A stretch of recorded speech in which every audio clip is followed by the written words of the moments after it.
Oh, we're live. Yes, we are. We should stop talking about how the Jews should be all sent back to Poland or wherever they're from. Nibiru. Good That's a day, joke. YouTube, That's a and joke. welcome to another episode of Beer Dweebs United. Tonight we have one of our smaller panels, which is fine. That's great. First and foremost, what are you drinking, Old Man Murray? I'm drinking water. Of course you're drinking Carbonated water. Ooh. Yeah, his dog's got a skirt and he's drinking water or whatever the fuck it is. And coming back. I'm saving myself for this Saturday. I'm going to a beer festival, so trying to get in some good ways here before I totally pollute myself. So he's cheating on BDU, essentially, is what he's doing. Actually, I'm beating you every week. If if drinking water is cheating, then I do it every week. Sure, let's Yeah. drink some And you guys are Coors just Light. my battered wives that keep coming back. It's true.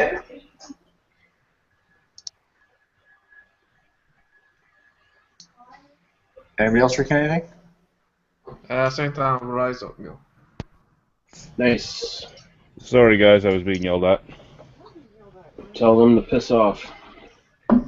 What are you drinking, Lisa? I'm drinking a Propeller Revolution. Oh. Yeah, I pulled out 4 beers. Should I drink beer 1, 2, 3, or 4? 3. 3? Yes. That would be this one here, which is Nox Eterna from Black Oak. Ooh. Too bad Greg's not here to see that. I'm actually going to send him an invite right now because I forgot to, and I'm glad you brought up his name. Yeah, and he said he's off work, so he's able to drink tonight. Well, it's not that I forgot to, it's that when I was doing them, his name didn't pop up easily, so I just stopped. And I was like, I can get him after. And then I forgot to. So there we go. Sent one out to Bylog. So, actually, Ken had given these to Greg to get me to look at again. I'm like, yeah, I don't review things more than once. I'm not from a certain part of the U.S. You're not examining the same beer over and over again? No. You know how hot that can be. You know I love you, Terrio. Yeah. Uncle Jay. Uncle Jay. I'm going to drink it out of a Rickard's glass because it's the first glass I grabbed, and it doesn't look like my wife cleaned it very well. Which is a good thing that I've already had this beer. You know how hot that can be.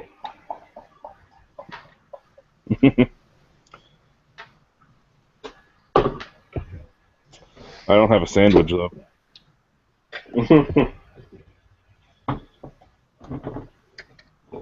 Because you know how hot that can be. Yeah, we all know how hot that can be. Rolling Rock, what are you doing? Oh, it's got a Rolling Rock glass or something. I got a green Rolling Rock glass. I got a couple of those.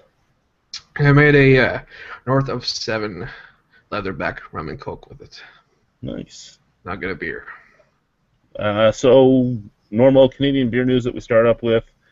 First, there isn't much beer news. There's some brewery beer news, though, from Canadian beer news. Dawson Trail Craft Brewery opens this week in Thunder Bay. So Thunder Bay also has Sleeping Giant Brewing. So Thunder Bay now has 2 breweries. It's kind of interesting. Yeah. I mean, for them, it's great. They're out in the middle of butt nowhere, so having 2 breweries up there is fine. I think Thor should sue Sleeping Giant Brewery because he has a song called Sleeping Giant. Oh, and they are not announcing the beers ahead of time. They will announce the beers right before they open up on their Facebook site. Look at our pale lager and our North American pale ale, guys. Most likely, yeah. Session Now, 98. next is Churchill Brewing Company opened up in Saskatoon, and the logo is great. It's a guy wearing like a peasant hat with a feather, and his beard is actually a hop cone. That's crazy. Some sort of fucking... And they're starting with Churchhead Blonde Lager, Plainsman Pilsner, Riverman Red Ale, Britisher English Brown Ale, and Sundog Belgian Wit. Amazing. I'd say the brown ale might be interesting if they do anything different with it. But I mean, I hate defending it, but you know, they're up there in the middle of nowhere. What's the market like, right? They're in Saskatoon, right? There's like, what, 4 craft breweries in the entire province? Oh, sorry, I missed that. We're in Saskatoon. Talking about Saskatoon. Sorry, I thought we were talking about Thunder Bay. My bad. No, Thunder Bay won't announce what they have up there. They're going to announce that the day they open. Yeah. What's that? You want to know what I'm drinking? What are you drinking? Be prepared to get jealous. Oh shit! What are you drinking? I'm at a different screen. And well, first of all, let it be known that these have been out for about half hour, so they're not even that cold. Still a little chilled. And then if I survive that, 11% Axe Head. Oh, did he pull out the beers I gave him? Yeah. Awesome. Yeah, I believe so. The Lucky Lager I already drank last week, even though I wasn't on camera. Yeah, so now I got these. So you guys may actually see a suicide on video. It's awesome. Arba Dwyer. Grain Bin Brewing is now open in Grand Prairie, so Grand Prairie has a new brewery. They opened up with Participant Special Bitter and Smoky Flats Dunkelweizen. Well, that's a bit more interesting than what most breweries open with. Yeah. Dunkelweizen.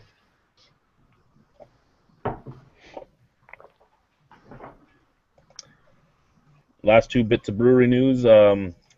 Thornbury Brewing Beverage Company, which makes the Thornbury cider and the Thornbury beers, which used to be King Brewery beers, they were just purchased by Colio Estate Wines.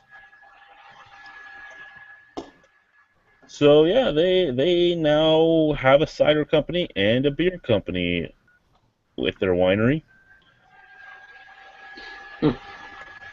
Don't know how that's going to change anything because the quality can't get much worse. So maybe it'll stay the same. And it's Colio, so yeah, maybe it can get worse. I know nothing about Colio. Yeah, it's I don't know. It's like it's the wine you buy in the big big bottles. Okay. Because it's like $8 for a monster bottle versus like $12 for a normal $7.50 for every other company in the world. So I don't know. So it's one of those gallon bottles for $8. That's great. It's like the big flats of like Southern Ontario wineries. I'd say. Oh, awesome. Oh, Broadhead Brewing replaced the stolen Waller Street brewing sign.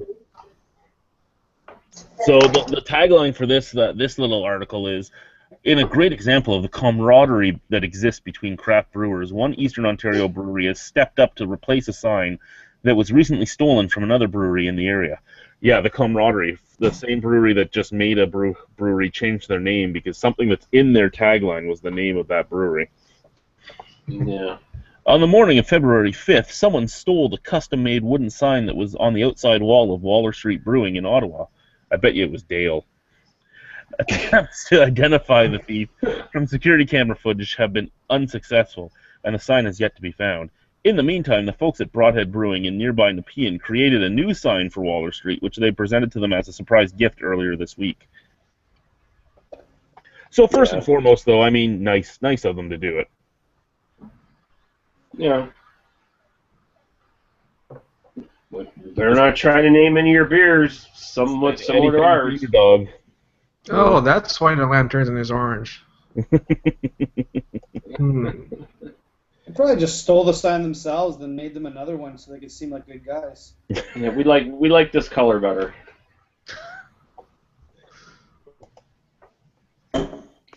There's like some subliminal message like drawn into the new logo where it's like, oh, go to our brewery instead. These guys. Yeah. Eat, consume, obey.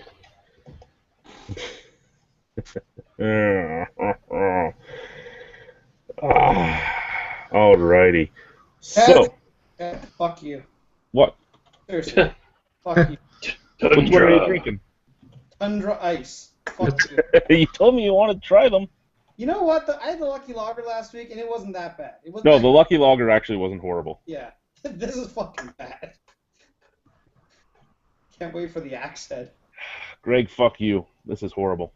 Put some ice in there. What are you drinking there? Which ice? Noxaturna. Oh. What are you drinking, Mr. Zing? Oh, I thought you'd never ask. I'm slumming it here with a Bolshevik bastard. Yeah. Wow. And for the record, you got to fuck Ken for that beer, not me. So, Ken is Ken, and I'm gonna relate a little story that all of his Facebook friends know now. He recocked his bathtub. He did not know that when you recock he does a really good job caulking, I'll give him that. But he did not know when you recock a bathtub, you should fill it with something so that it's heavy and it's pulled down to whatever area it's going to be. So he caulked his bathtub, waited his 2 days, got in his bathtub for a bath the next time, and all the caulking pulled off. So in a pure, I'm an accountant who owns a brewery way, instead of filling his bathtub with water the next time he caulked it, he went to the brewery and got a bunch of bags of grain and put the 25 kilo bags of grain in the tub to pull it down. Don't want to waste water. Exactly, you know. Can't pay the sewage bill and the water intake bill on that. Can make some homebrew too. Well, I was making jokes about the next beer to come out of Black Oak will be Tub Bender Pale Ale or something. He's like, oh, I could mash it in right here. Oh. He's like, come on, it would be organic. It's like What is this, Kramer What is this, a fucking German beer fountain now again? Fucking Jesus. It's like Kramer on Seinfeld using his bathtub to cook everything. No, you got Erica in there, you'd have the yeast taken care of, but I don't know about Ken. I don't know if I want his yeast. Rogue might. Oh, God.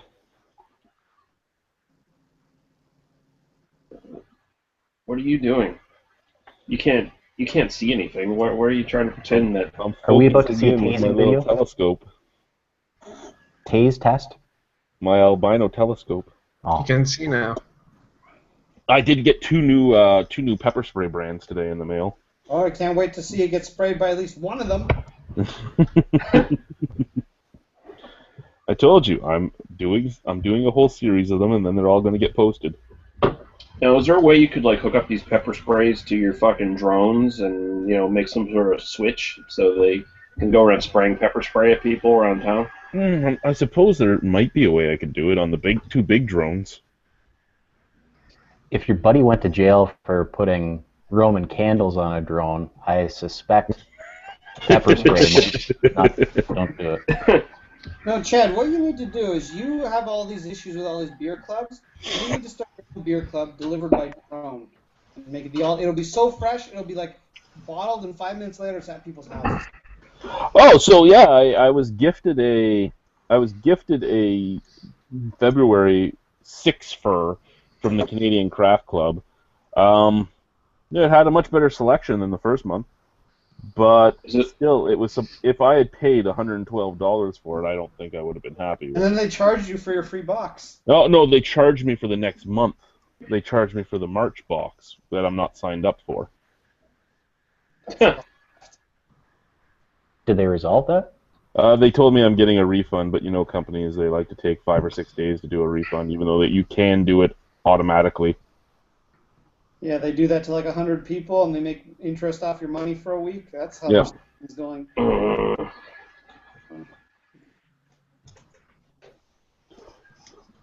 Yeah, I give them that they're really fast on dealing with things when you make a complaint.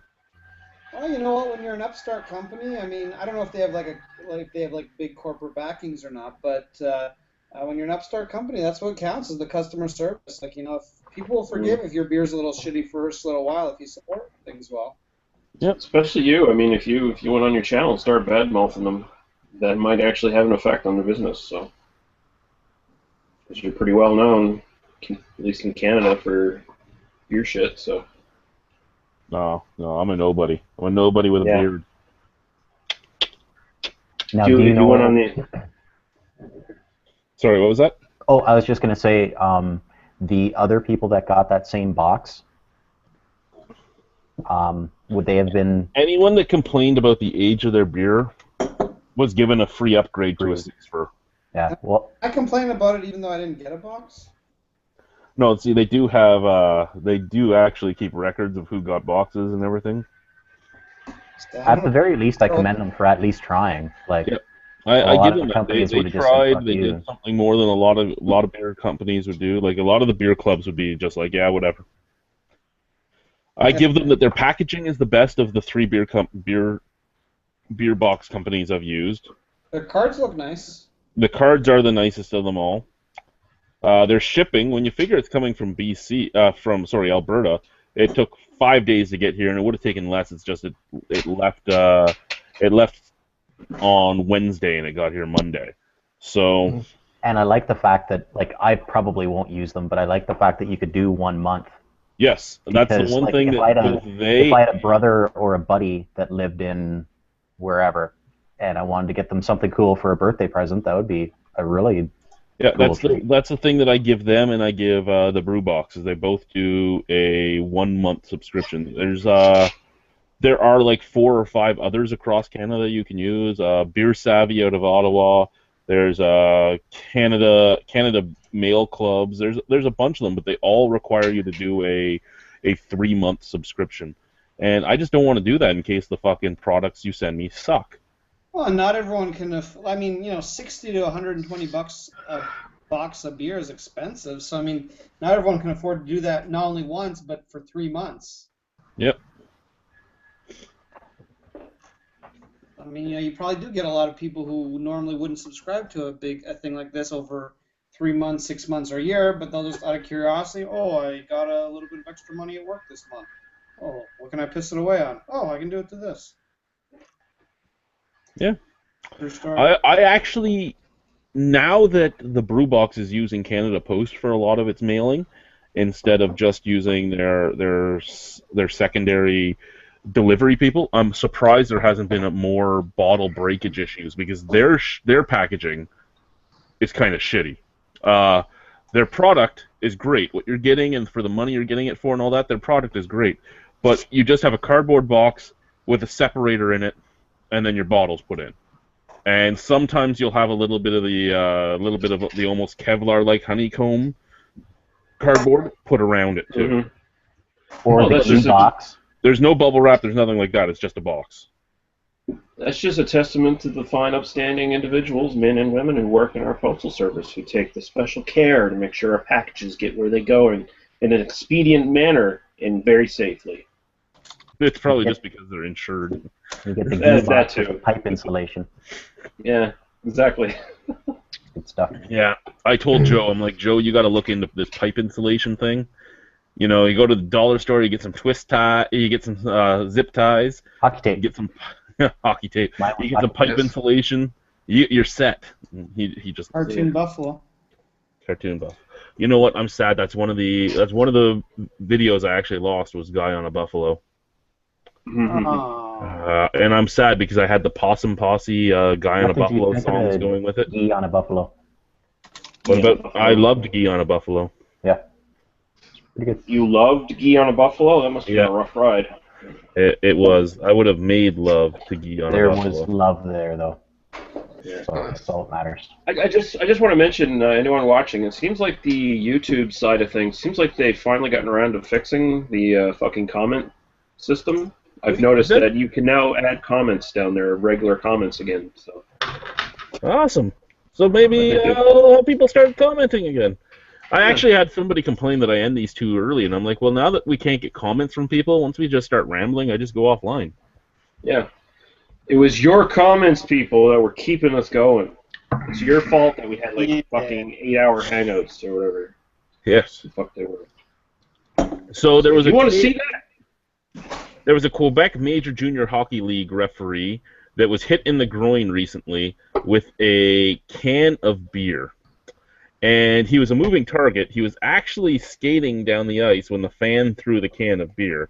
So first and foremost, I must congratulate the guy that threw that beer, because he had some spectacular fucking aim. Spectacular fucking aim. There's physics in that throw. I am going to post the link here. You can see the video, which is just a little GIF, like a 5-second GIF, just a little bit below the story.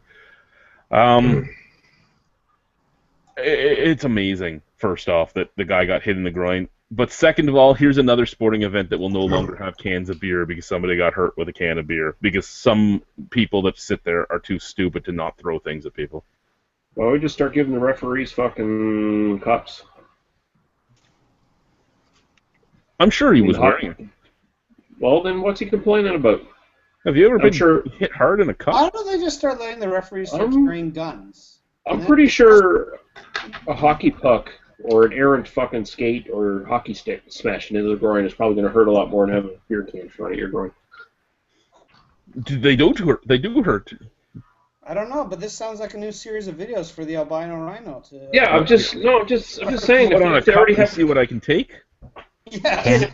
Can of beer and pepper spray. Okay, somebody find me a really good cup, and we'll do this. I'm gonna throw Sapporo at you. Can it be like a plastic cup that you drink beer out of? No.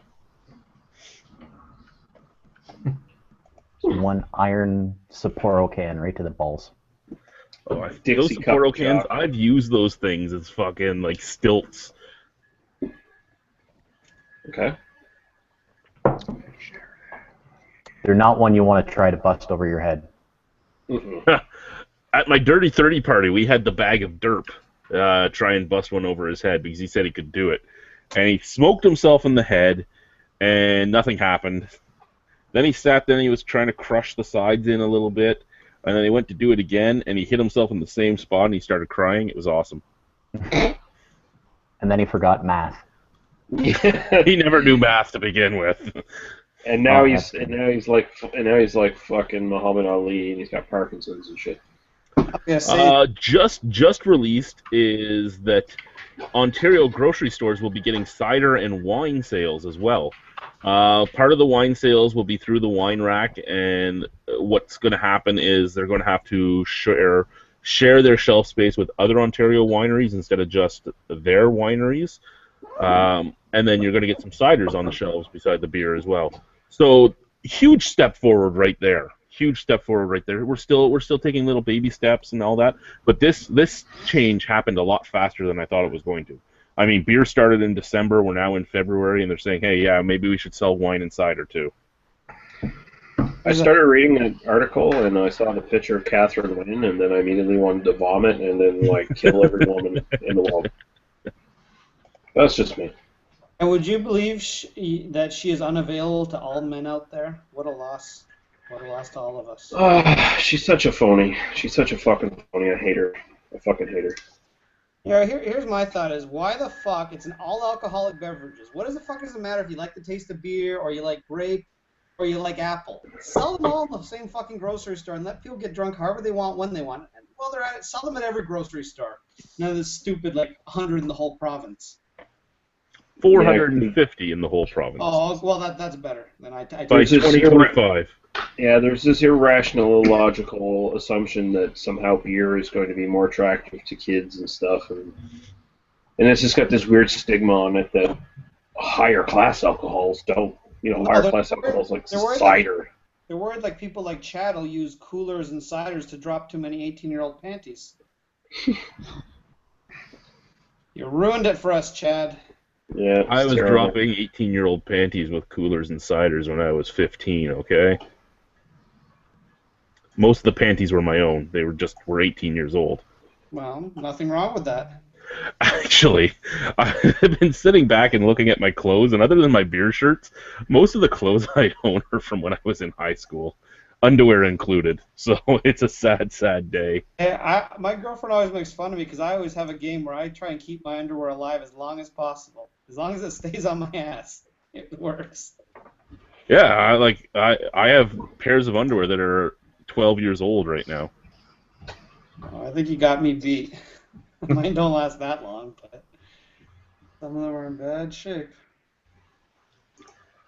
In what condition are these in now? Do you have them pinned together with fucking? Well, the next time I see you, I'll show you. I don't need to see them. I can pull off the pair I'm wearing right now and show them to you. But then there was a woman in London who sued a London pub for $4.2 million after tripping over the beer garden rope. Apparently, she broke her wrist. She was awarded £152,000, but breaking her wrist has ruined her lucrative career as an HR consultant, where she would have made $700 a day, but now because of scars on her wrist, she can't make her money. What? How does scars on her wrist make her not be... People can think that she commits self-harm. Oh, for fuck's sakes. This is her off. lawsuit. This is her lawsuit. You said $800 a day? Yeah. Here's the thing. Well, 700 pounds, so like $1,200 a day? My significant other is in HR. She's quite high up in HR, and she's friends with a lot of people who are even higher up in HR, as in they manage multi-billion-dollar companies, HR. None of them make $700 to $1,200 a day. I don't know what the hell field this woman's in. Maybe selling cocaine or something, but it's not HR. Oh, no, it says she is an HR consultant. Yeah, well, she's consulting something, all right? That is fucking bullshit. It was a lucrative career as an HR consultant. Yeah. What a fucking bunch of bullshit. Oh, I got a few scars on my wrist, and fuck you, dumb bitch. God damn it.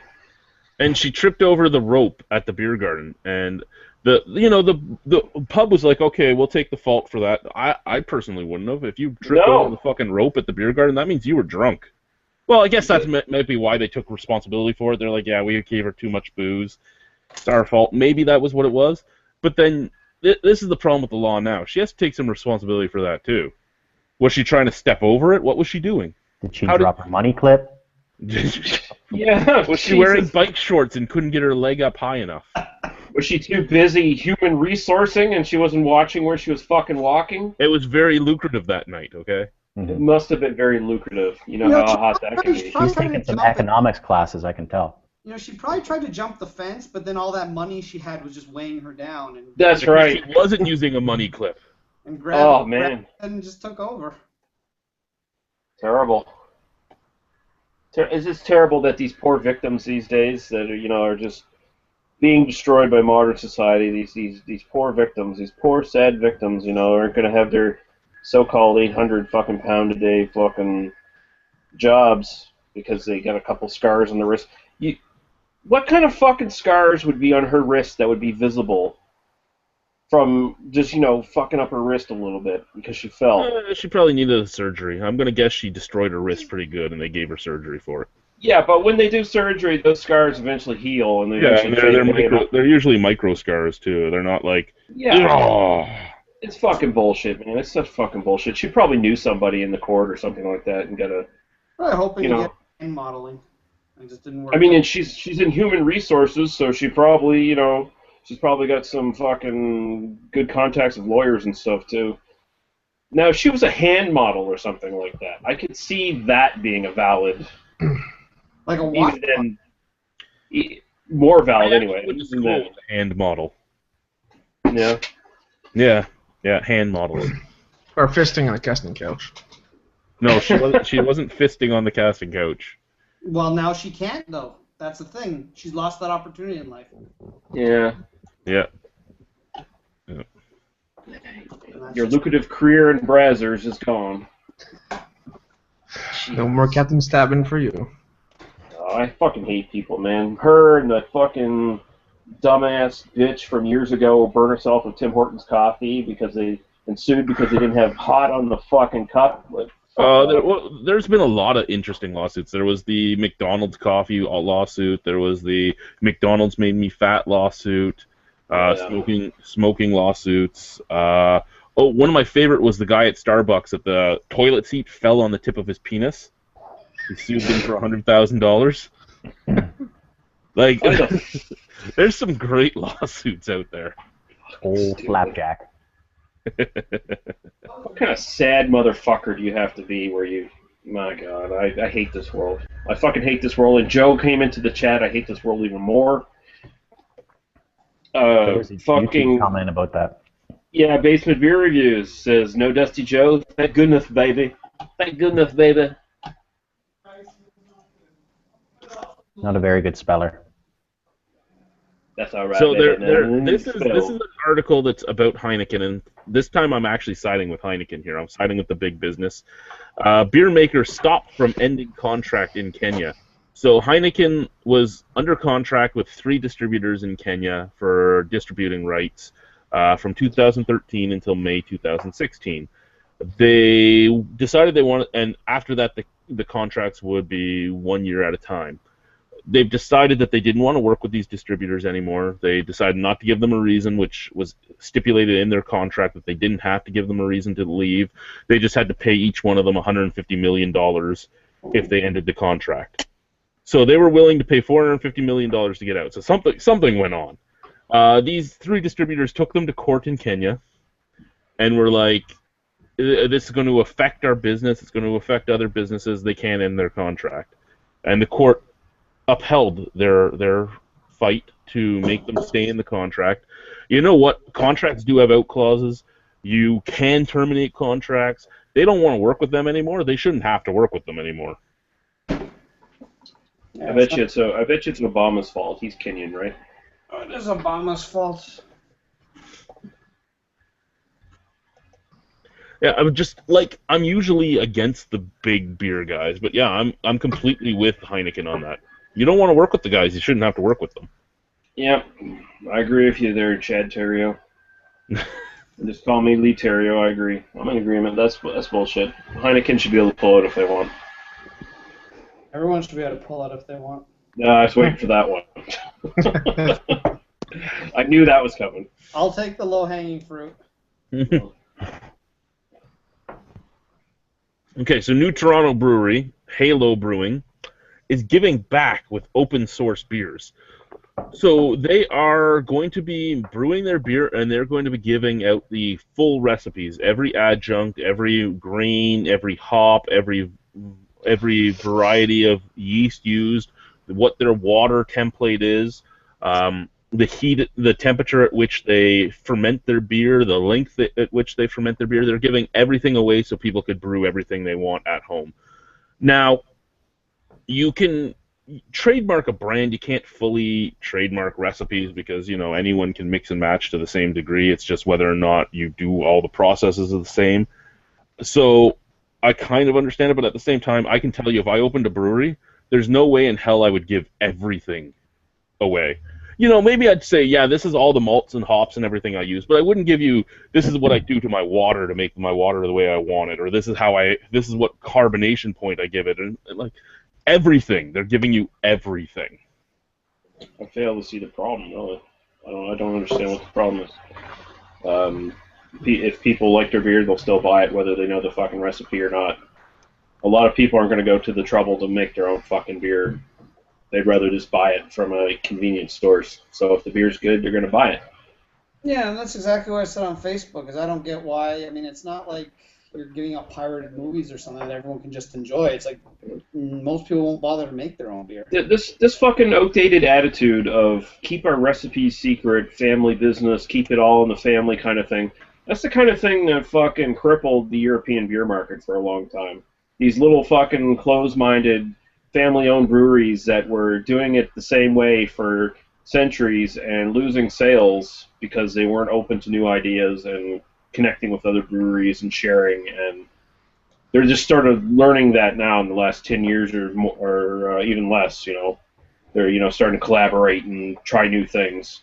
And the majority of the people wouldn't brew the beer anyways, and the few people that would try it, they'd still buy their product to see exactly which one they, how close is it, or does it taste anything like, it's kind of cool, actually, I think. Yeah, I like it. It's like if you bought a Guns N' Roses album and they put all the tab in there and taught you how to play everything, you can't play Guns N' Roses unless you're still not you practice. Yeah, you're still not Slash. I mean, that's cool even when it's the recipe and how you do everything, you're still a little bit of an intangible. Different people do stuff different way. And the only problem would be another brewery stealing it, but then people would know that they stole your beer because they're making the exact same thing. So yeah, I think it's kind of neat. See, and I'm looking at it on a few different ways as well. One would be other breweries, but another would be the chance to use it in a negative way. I mean, say you come out with your beer, and another brewery makes a beer that tastes quite a lot alike, and that happens all the time. You can sit there and go, well, I put this out open source. They stole my beer. And what if they had no idea? They didn't even look at it. I don't think this brewery gives a shit. This brewery might not yet, but we've seen just so many fun things in the brewing industry. Yeah, well, you never know what's going to happen. But I mean, if they come back and they complain in a couple years that someone's using their same recipe, I mean, if they actually have the nutsack to fucking do that, people are going to turn on them, and then all of a sudden they're not going to have a consumer base anymore because people will see through that bullshit. And it sounds like these guys are a bunch of fucking millennial hippie motherfuckers anyway, who are they don't care about that bullshit. So it's probably not going to be an issue with them. I mean, if they turn out to be massive fucking hypocrites, everyone's going to call them on it, and they're not going to buy their beer anymore. So. Now, our next topic on here is that Dinkles? Dinkles. Dinkle. These are some good Tic Tacs, man. I'm going to post a YouTube link over here on the side for you guys. I need you to watch this commercial. This commercial has been hotly debated on Twitter and other such things by a lot of industry writers and a lot of female bloggers and such, shall we say. Oh, God. I just want to know your thoughts on this. Now, this... Can you put it on a Facebook thing? Because I can't get those on my iPad. Yeah. Tell me the name of the video so I can look it up. I'll just pass it to you. Well, I got to open up Facebook. Give me a second. Sorry, I'm high maintenance. You are. You've always been high maintenance. It's okay. By the way, Chad, congratulations. You've officially given me the worst beer I've ever tasted that still had alcohol in it. I've tasted worse that don't have alcohol. And I'm going to drink it all for you guys. Did your dad say anything about my outfit when he came by? Well, I didn't actually talk to my dad today because he goes to bed early, so he was already asleep. But I asked my mom anything about that. If there's anything, like, when you talked to Chad, did his dick fall out or something? I'm not quite sure what it was all about. She says, no, not that I noticed. Okay, I only had to watch about 30 seconds of that to get the gist of what the problem is from probably the more sort of extreme feminists and stuff.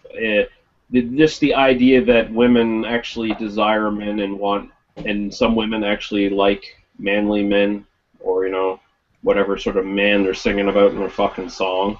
Because it's basically a bunch of... There was also things like, according to Heineken, the only thing you need to do to be a hero is not drink in excess, and It's a fucking beer commercial. Get over it. Fucking Christ, you fucking idiots.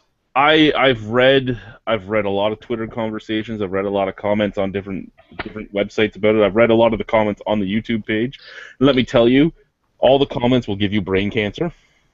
That's Twitter for you. Yeah, it's a beer commercial. It gave me some giggles. I understand why people wouldn't like it. I understand the connotations it can give off.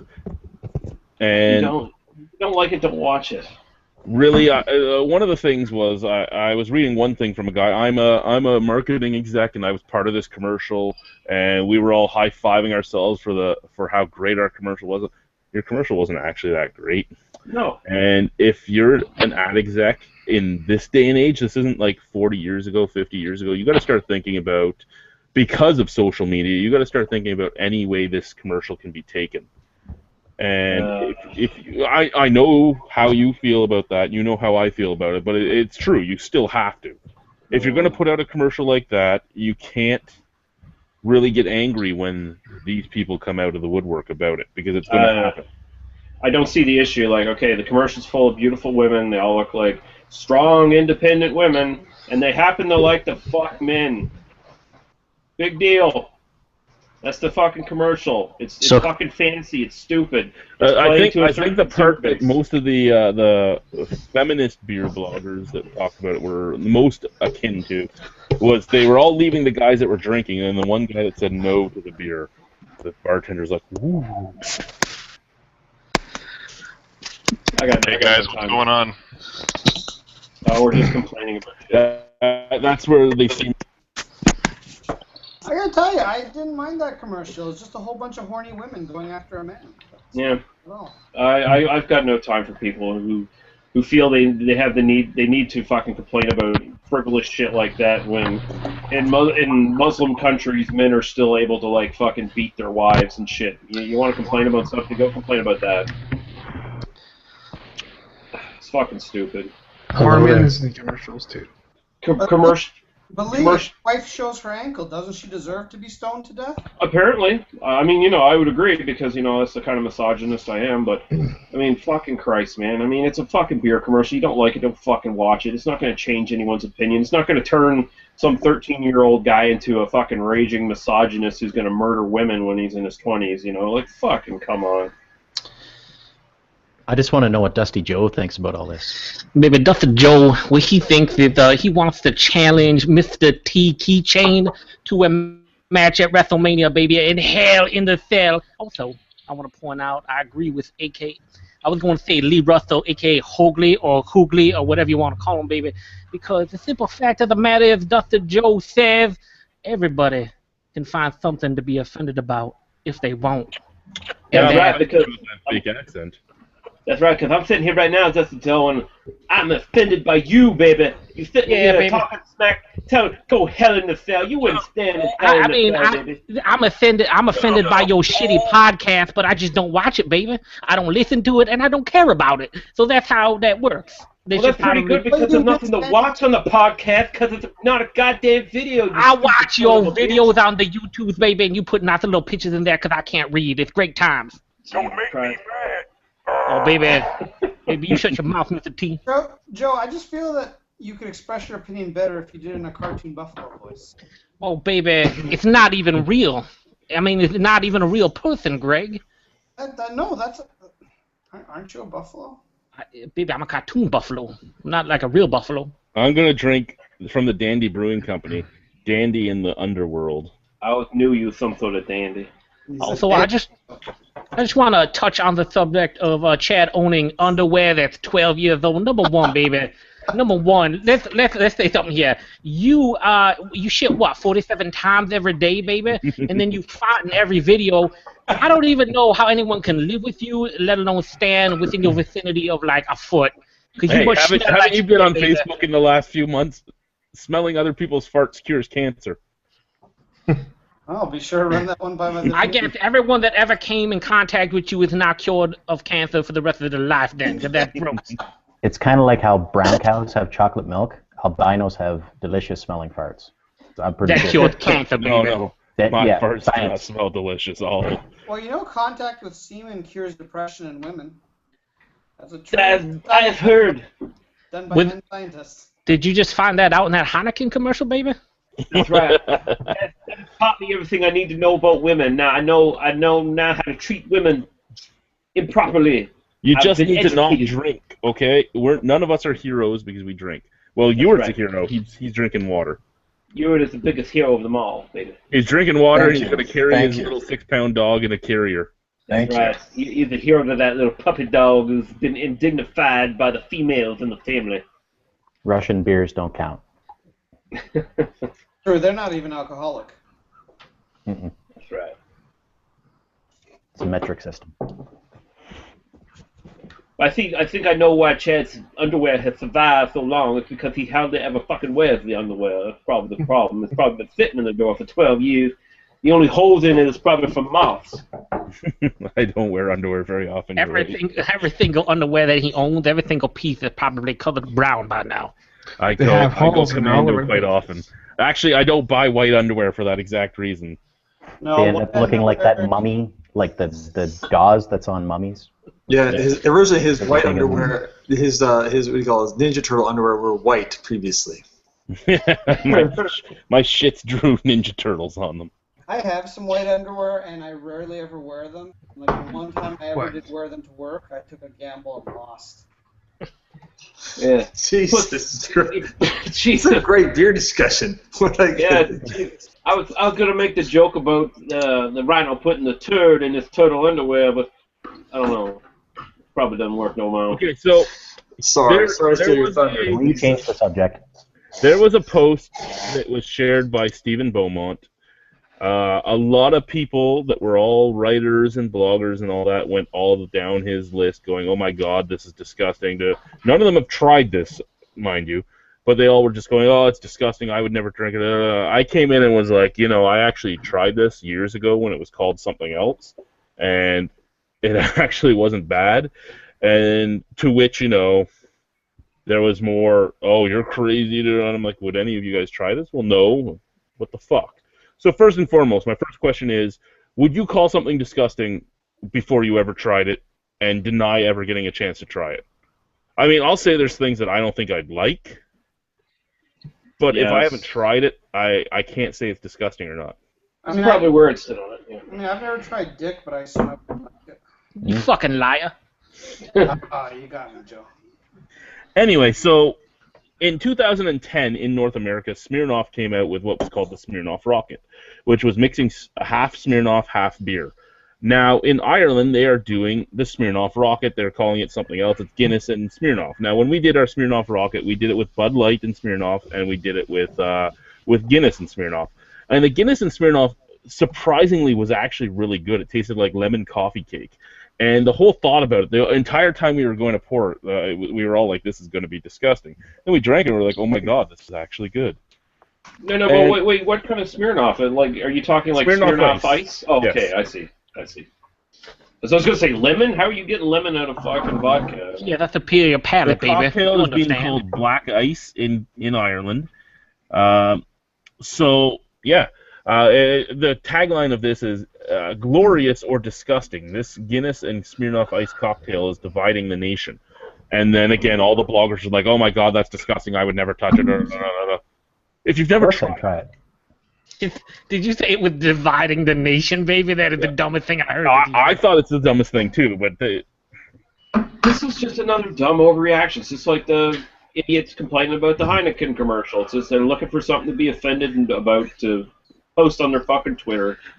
Stupid. Fucking dividing the nation. I'm pretty sure there's like 4 people that care about this topic. Yeah, I'm telling you right now. I'm telling you, Ireland has been divided before by things. It's not being divided by fucking Smirnoff and Guinness mixed together. A fucking dumb thing. Oh my god. The IRA is not going to start up again and start car bombing people if they're drinking Guinness and Smirnoff. I'm sorry. This topic yearns for fucking Ethan to come in here with a 5-year-old topic. That's how fucking yearns. Okay,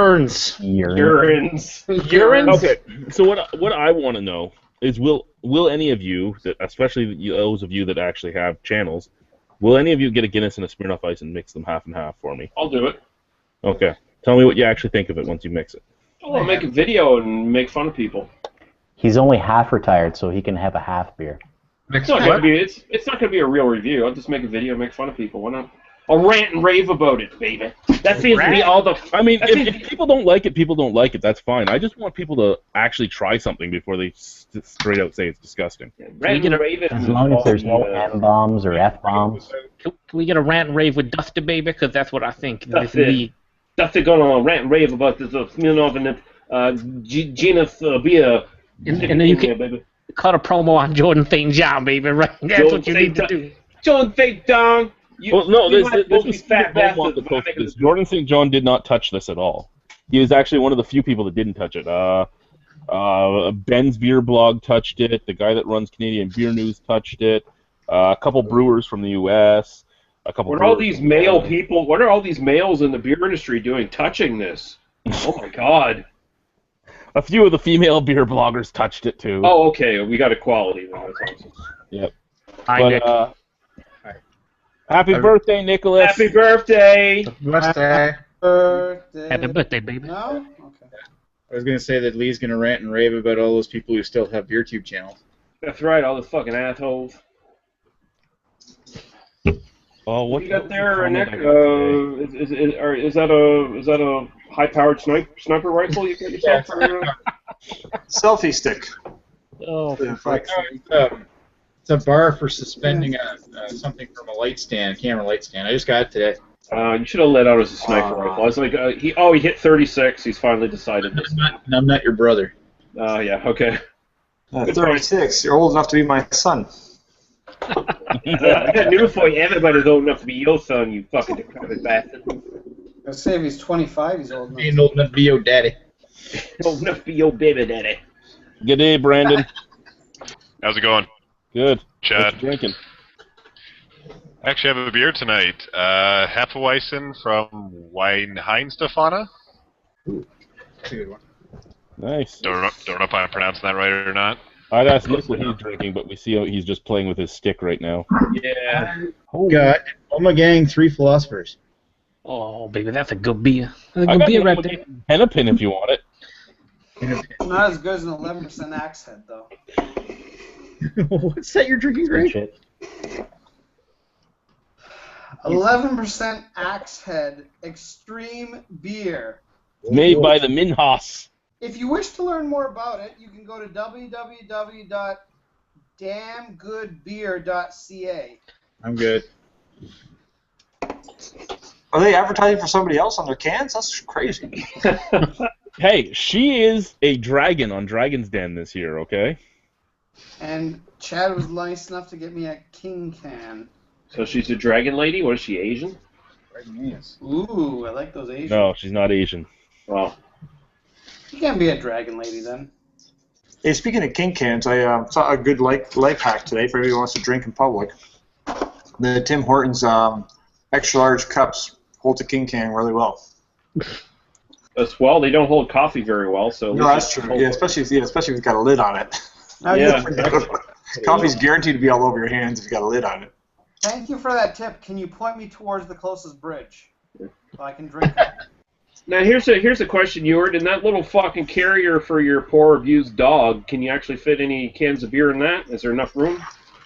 I could probably fit a couple King Cans in there. That's about it, though.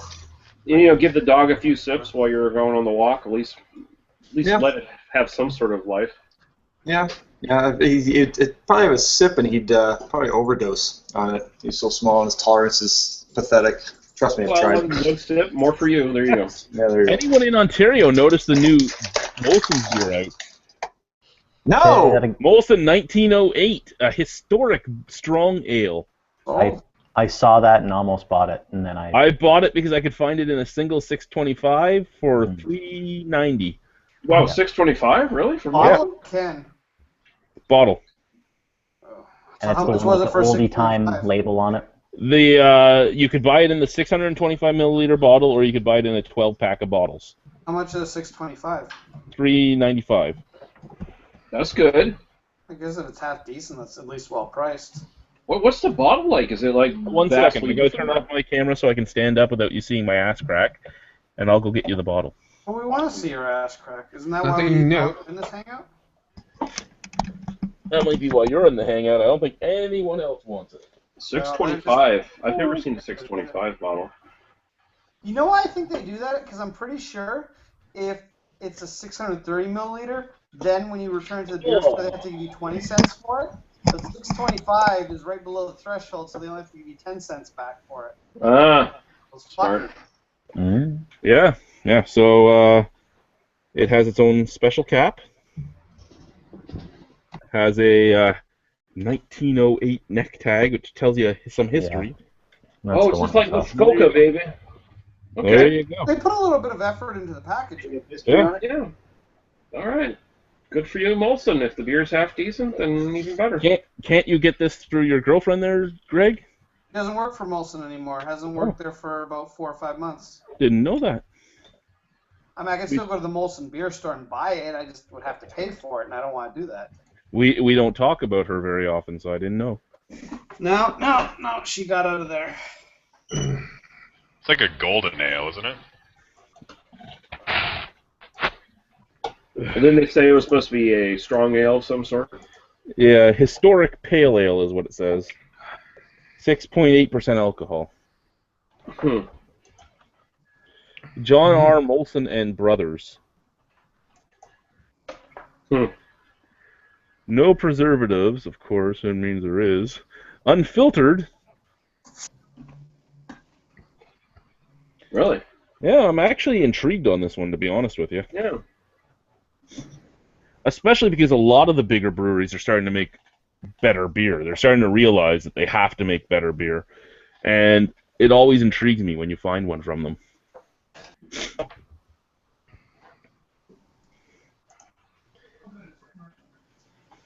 So I got two new video games in the mail today. I got a Midway Arcade Classic, so a bunch of like old Nintendo and Atari games that Midway. I'll be playing on the channel at some point.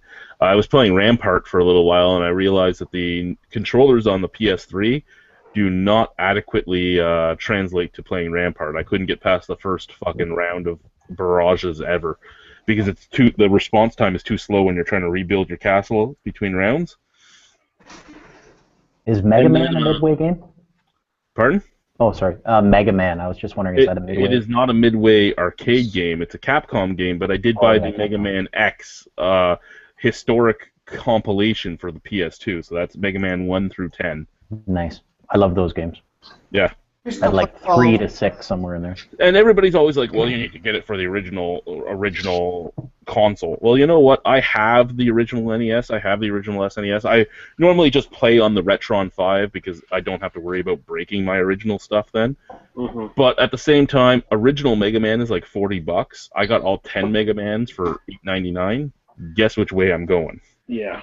You know, unless you're one of those people that sits at home and obsesses over shit like this, in which case you probably don't know what the inside of a vagina looks like, it's not a big deal. They're all pretty similar. Yeah, and when it comes to the Mega Man games, they're probably all equally as fucking hard and stupid on every fucking platform, so it don't matter. Well, it's just complete ports of the original NES games and SNES games to a DVD. So it's the exact same game, just on a DVD. You know, people out there will count frames, and they'll be like, oh, well, when Mega Man jumps, there's one slightly off frame where his shoulder moves a little differently, and that's not good enough. Actually, some people get upset because, you know, like with the old NES games, when you had more than like a few sprites on screen, the game would slow down. And people get upset that on newer consoles, sometimes what they'll do is they'll clean it up so it doesn't slow down. It's like, oh, that's not the original Mega Man anymore. Now it doesn't slow down to shit when 3 guys go on screen. This is the shitty old one that I played to death, and I had to blow in the cartridge every time I wanted to stick the fucking thing in to get to play. And you know, I love old games, and I like to collect them, but in the last 5 years, collecting old games has gone from, you know, being able to just find them for $2 to $5 everywhere, because there's hundreds of thousands of them still out there, and they work. Like, unlike CD games, they work forever. I mean, when they dug up those Atari ET games out of the fucking landfill where they've been underground for 27 years, they still worked. Yeah, Cartridge games will work forever. And so whatever's out there, as long as somebody didn't destroy them, they're still out there. And the fact that even, like, say, Super Mario Brothers with Duck Hunt is, like, which was the most popular Nintendo game ever, is $15 to $25, mattering where you're finding it. Fuck that shit. Well, you know why that is, though, is because all the kids that had to, like, you know, back in the, you know, the 90s, 80s, 90s, they had to sell these games in order to be able to afford new games. So it's like, oh, I just sold Mario so I could get Clash at Demon Head or some shit like that. And now they're sad about it, and now all these people are in their 30s, they have a bit of money, so they're like, hey, we're willing to pay for this. And Scalper's like, yeah, you're willing to pay. I want Super Mario Brothers. I want it, but I'm not paying more than $5 for a game that you used to be able to get for 50 cents. You got it for free. No, you used to be able to get it for free if you bought the fuking system because. Well, no, I'm just saying, like, after 5 years ago, you could find it for 50 cents. Yeah, I know, but I mean, yeah, it's the retro gaming craze is just up the price of everything. One of my biggest regrets as a kid was sometime when I was around 12 or 13, you know, I sold a lot of my NES and Super NES stuff, and I was a spoiled kid, so I had a lot of games, and I sold a lot of them at a garage sale for like $5 to $10 a piece. Now, yeah. I was at least smart enough to know I kept the really good ones, so I've still got all my Mario games, I've still got my old Castlevania games, my old Contras, like most of the really good stuff I have, all Final Fantasies, I got Chrono Trigger, all that shit. But I had a lot of just kind of mediocre to bad stuff that I kind of still wish I had just for fun. Mm-hmm. It's gone. Well, and that's the thing, right? I'm trying to get these games back to play for myself and to play with my kids, because I always found that the older games were more kid friendly than what you get now. Yeah, you don't have guys blowing each other's heads off. Yeah.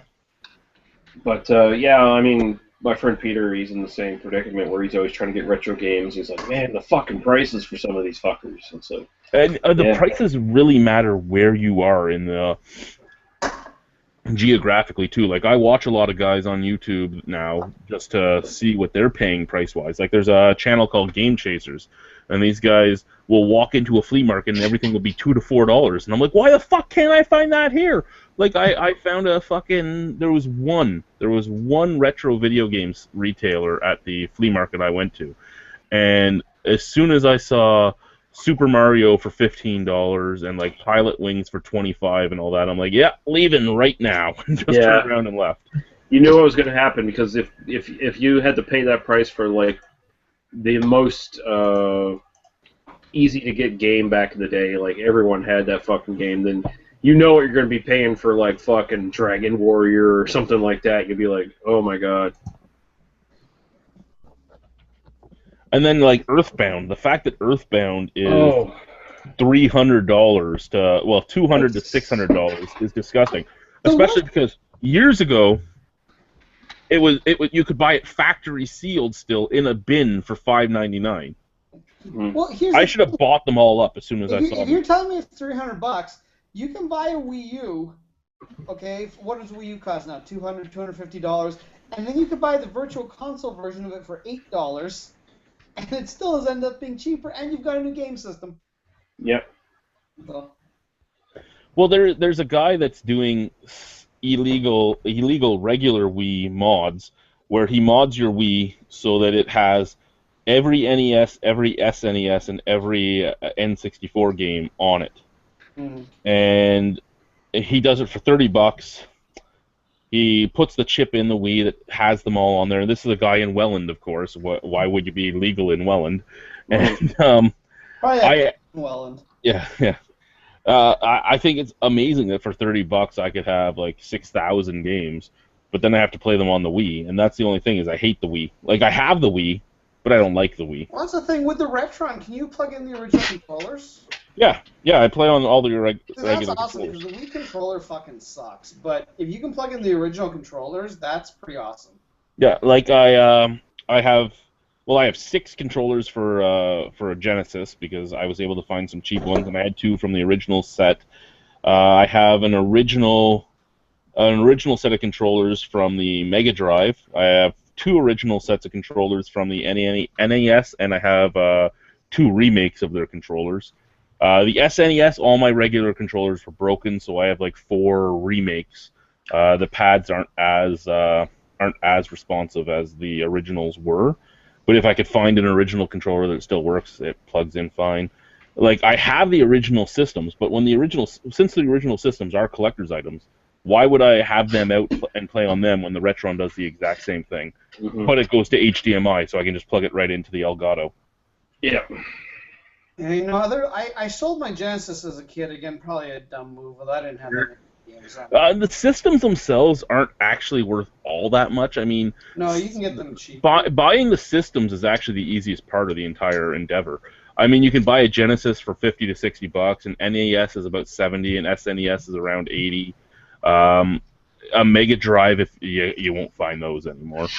But yeah, like the 3 major systems, the NES, the SNES, and the Genesis, they're all under $100 to get the console, and that's always with a controller and with all the cords and all that. So I mean, that's reasonably priced to me for something that's like 16, 17 years old. But I mean, I still have my original NES, my original Super NES. Oh, look at that! You got Sega CD. Oh, you got everything on it. Holy shit. You gotta dust that shit, man. Yeah, I know. I haven't played in a while. That's like your fully loaded unit. You got your Sega CD, you got your 32X on there. You were like the coolest kid in school. I bought this later on. I used to collect video game systems, so I got this 2010. I'm just gonna throw it out there. It seems to me that you still collect video game systems, and those video game systems collect dust. Yeah, they're collecting in their collections now. But this is actually one I refuse to get rid of because even this is awesome. I even like the 32X, man. Which I'm like one of the few people to actually say that. I mean, no, like I loved old games, and I mean my favorite old games are like Final Fantasy games. I loved old RPGs. I liked racing games, super off-road stuff like that. So I have a list of games that I'm still looking for. But if I find them in a compilation disc on a new gen system, I just take them off the list because I'm not going to pay the money that a lot of them cost. Yeah. You're looking for super off-road is that for the Midway the Midway Arcade Classics came with regular off-road, so I don't care about super off-road anymore. Oh. Some of those super games weren't all that super, like fucking the regular are more likely are the blah blah blah the 64s, the N64 games like Mario Kart 64 and stuff was not superior to the regular Mario Kart. Yeah, the Mario Kart on the SNES was a better game. Mm-hmm. And we talked about that on your video recently, or your wrestling video. I find that basically the games from the 80s and early 90s look better than the move into polygons and polygons, shit. Yeah. Well, the N64, like basically, let's say the PlayStation 1, PlayStation 2 era, and plus N64 and GameCube and all that shit. Those are not good eras, like, because that was really where they were learning how to do polygons and stuff like that. And it was especially bad on the N64 because they were still using fucking cartridges while everyone else was moving the discs. Yeah. So you were limited in what you could get. Believe it or not, games like Mario 64, like I think Mario 64. Nintendo released for the N64 were classics, though. Mm-hmm. Mario So like a lot of the games were still fun. Like the N64 games were more fun to play for the most part than a lot of these other games on these other systems. But I mean, they didn't age well. That's the thing. It's just the graphic. I get you. And I mean, Mario 64 was on a 4 megabyte cartridge. Like 4 megabytes. That was a pretty big game. Like that took you probably a good 30-40 hours to 100% that game. So yeah, that was an underpowered system, the N64 though. I mean, they had the expansion pack that gave you like an extra couple gig or whatever the fuck it was. The N64 was actually more powerful than the PlayStation, but the PlayStation had way more memory. Like DVDs. Yeah. You can make much larger games with the PlayStation. Yeah. I mean, you needed that expansion pack to run like fucking Perfect Dark and games like that. Perfect Dark's a prime example of one that looks like shit now.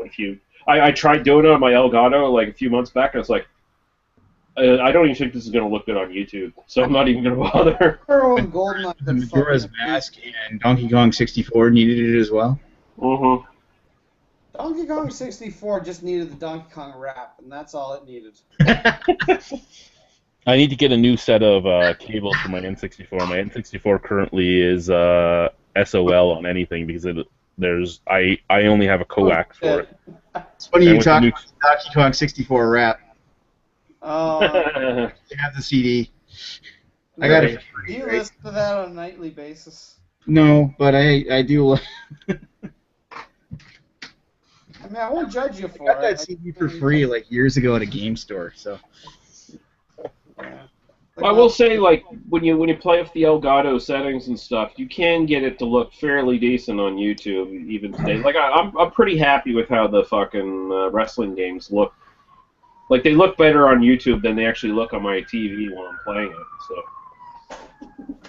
So.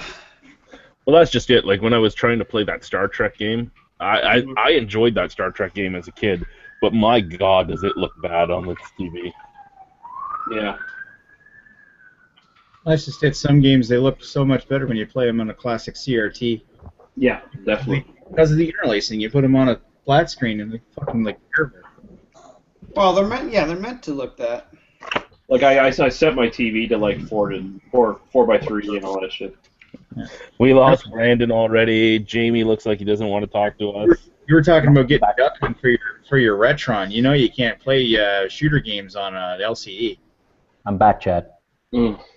Well, I only want to get the Duck Hunt Super Mario because it's the cheaper of the two. If you buy just the Super Mario cartridge, yeah, it's $35. Really? Yeah. Jeez, I have them separate.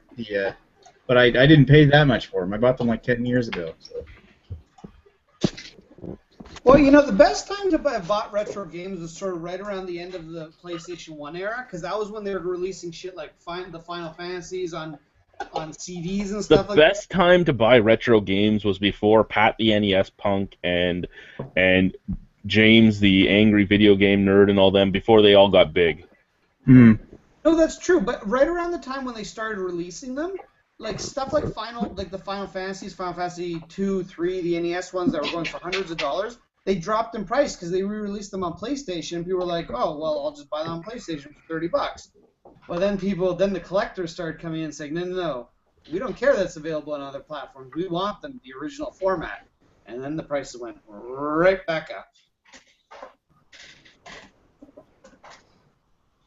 I have them on PlayStation 1.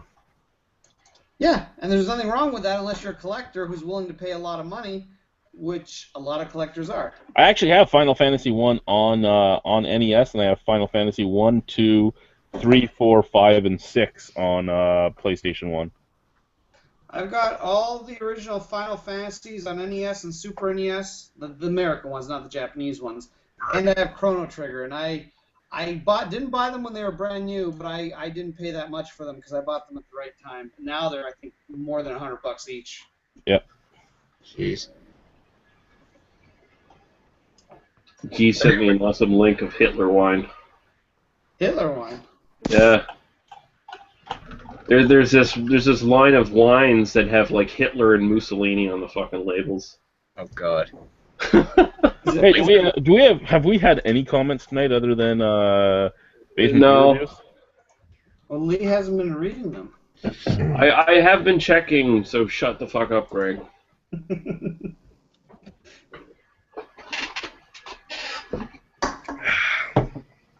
That wasn't a bad stout.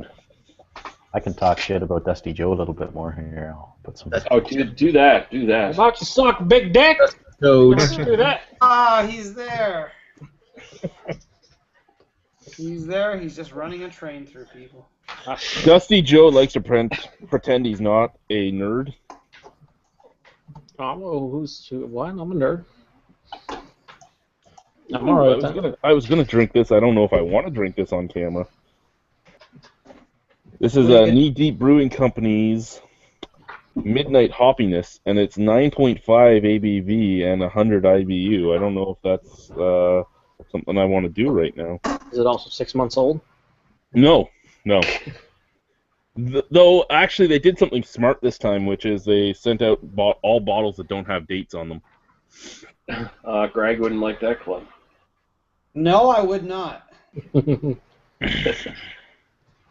Oh, that's what I was going to talk about. I got a comment today from a guy that was like, you could take the beer reviewing social media thing by storm. You could beat out Greg. You could beat out a real ale guide and all this. All you have to do is drink this. Well, first off, I can't get any of those, so I'm not going to be drinking them. Second off, it's not hard to beat Greg because I didn't pay for my subscribers, and I actually have a higher viewer count than him, even though he has 2,000 subscribers more. Oh, throwing shade. Yeah.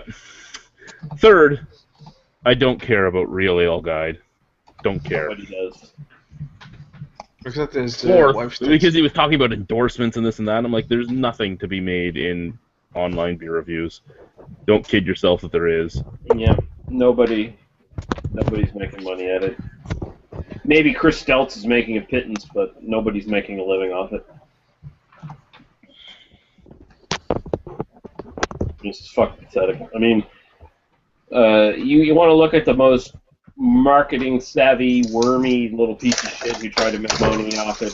That would be like Chad's beer reviews, and he didn't even manage to do anything with it. So I don't think people are out to make money. I mean, I think guys are getting free beer. They're pretty happy about it. That's enough. That's enough to keep them going. yeah, I mean, Greg gets fucking free beer all the time. No, I don't. Shut up, Greg. Hey guys. Let's see what's in the fridge. Let's see what's in the fridge. All this free beer the people. I know you've got a lot of good stuff in the fridge because I just bought you some good stuff. Yeah. Bob Saget. No, the stuff I review doesn't go in the fridge. It's sitting all over there by the table. I don't like to drink my beer cold.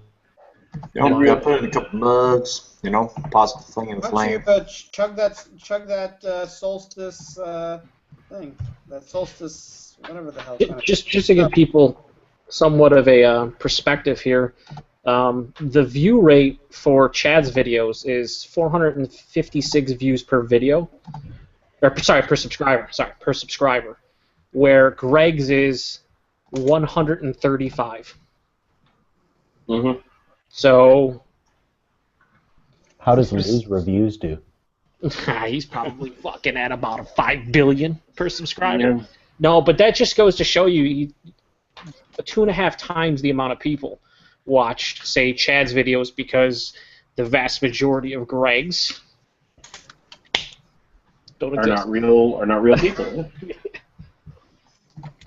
But it makes you look really I shouldn't say good vast for majority. That's kind it looks really good for a brewing company when they want to try and get more exposure. They're like, hey, you have like 6,000 viewers.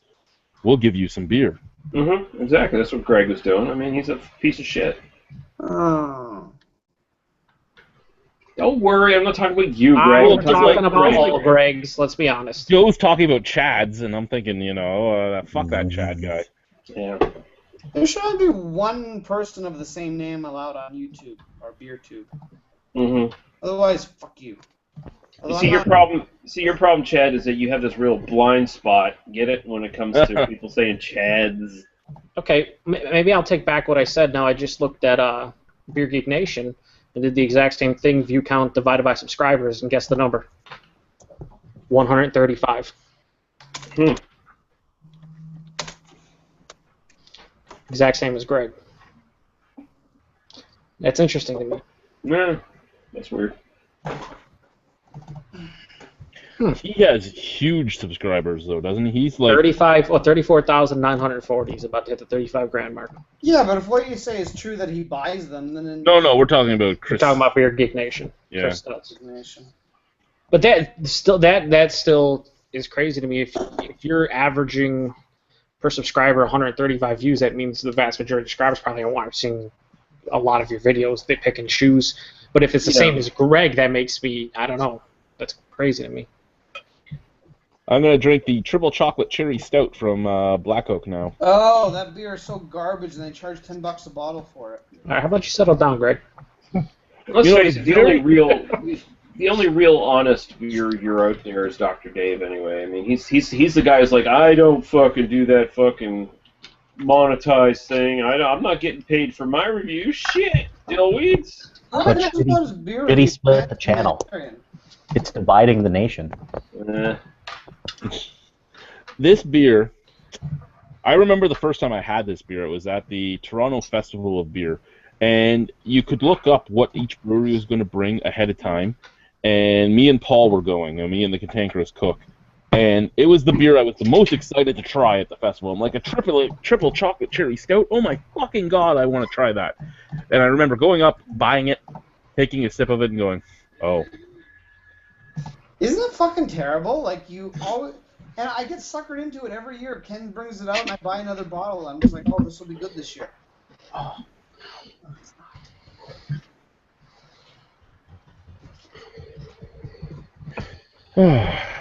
It's only 5.8% alcohol. I never realized it was And so low. they've upped the price of it. It's like $9 or $10 a bottle. It's ridiculous. Well, that's because they made it more colorful. It shines more. It's just as colorful as it was before. The red wasn't as bright before. And this wasn't red. This was white before. This part here was white. Only the cherry flavor could be bright. Ingredients: water, barley malt, toasted wheat, hops, cocoa powder, cocoa nibs, pure cherry juice, and yeast. So there's cocoa nibs in this, so it should be really chocolatey. Doesn't smell it, though. Actually, it kind of just smells like shit, to be honest. I don't like saying that because it is a brewery I like and I work with and I enjoy all the people at, but it doesn't smell good. Hey, the people at Black Oak are fantastic. Unfortunately, their beer isn't always the best. Talking about not the best, trying this Old Tomorrow Monty's Golden Rye. I love that beer. I was going to say, Chad gave that pretty high rating. Yeah. I don't really like it. I got all barrel out of it though. Really, it was like vanilla, coconut, tannins, nothing else. I'm getting a bit of vanilla and just kind of watery, like, I don't know. It's just, I don't know. It's not good. Not loving it. Maybe it's in its unfortunate period. Maybe. They got a bad one. Got to put it in the fridge. 2 weeks in the fridge. 2 weeks. Yep. This beer's in its unfortunate period. You have to get the barrel aged Well, no, version. that's a thing. That's a thing for wine. Wine has an unfortunate period, and they say anything that's aged in barrels has an unfortunate period. Yeah, no, Greg, that beer is more like in an unfortunate epoch than a period. It's a little longer. That beer is in a fortunate period because I'm not the one drinking it.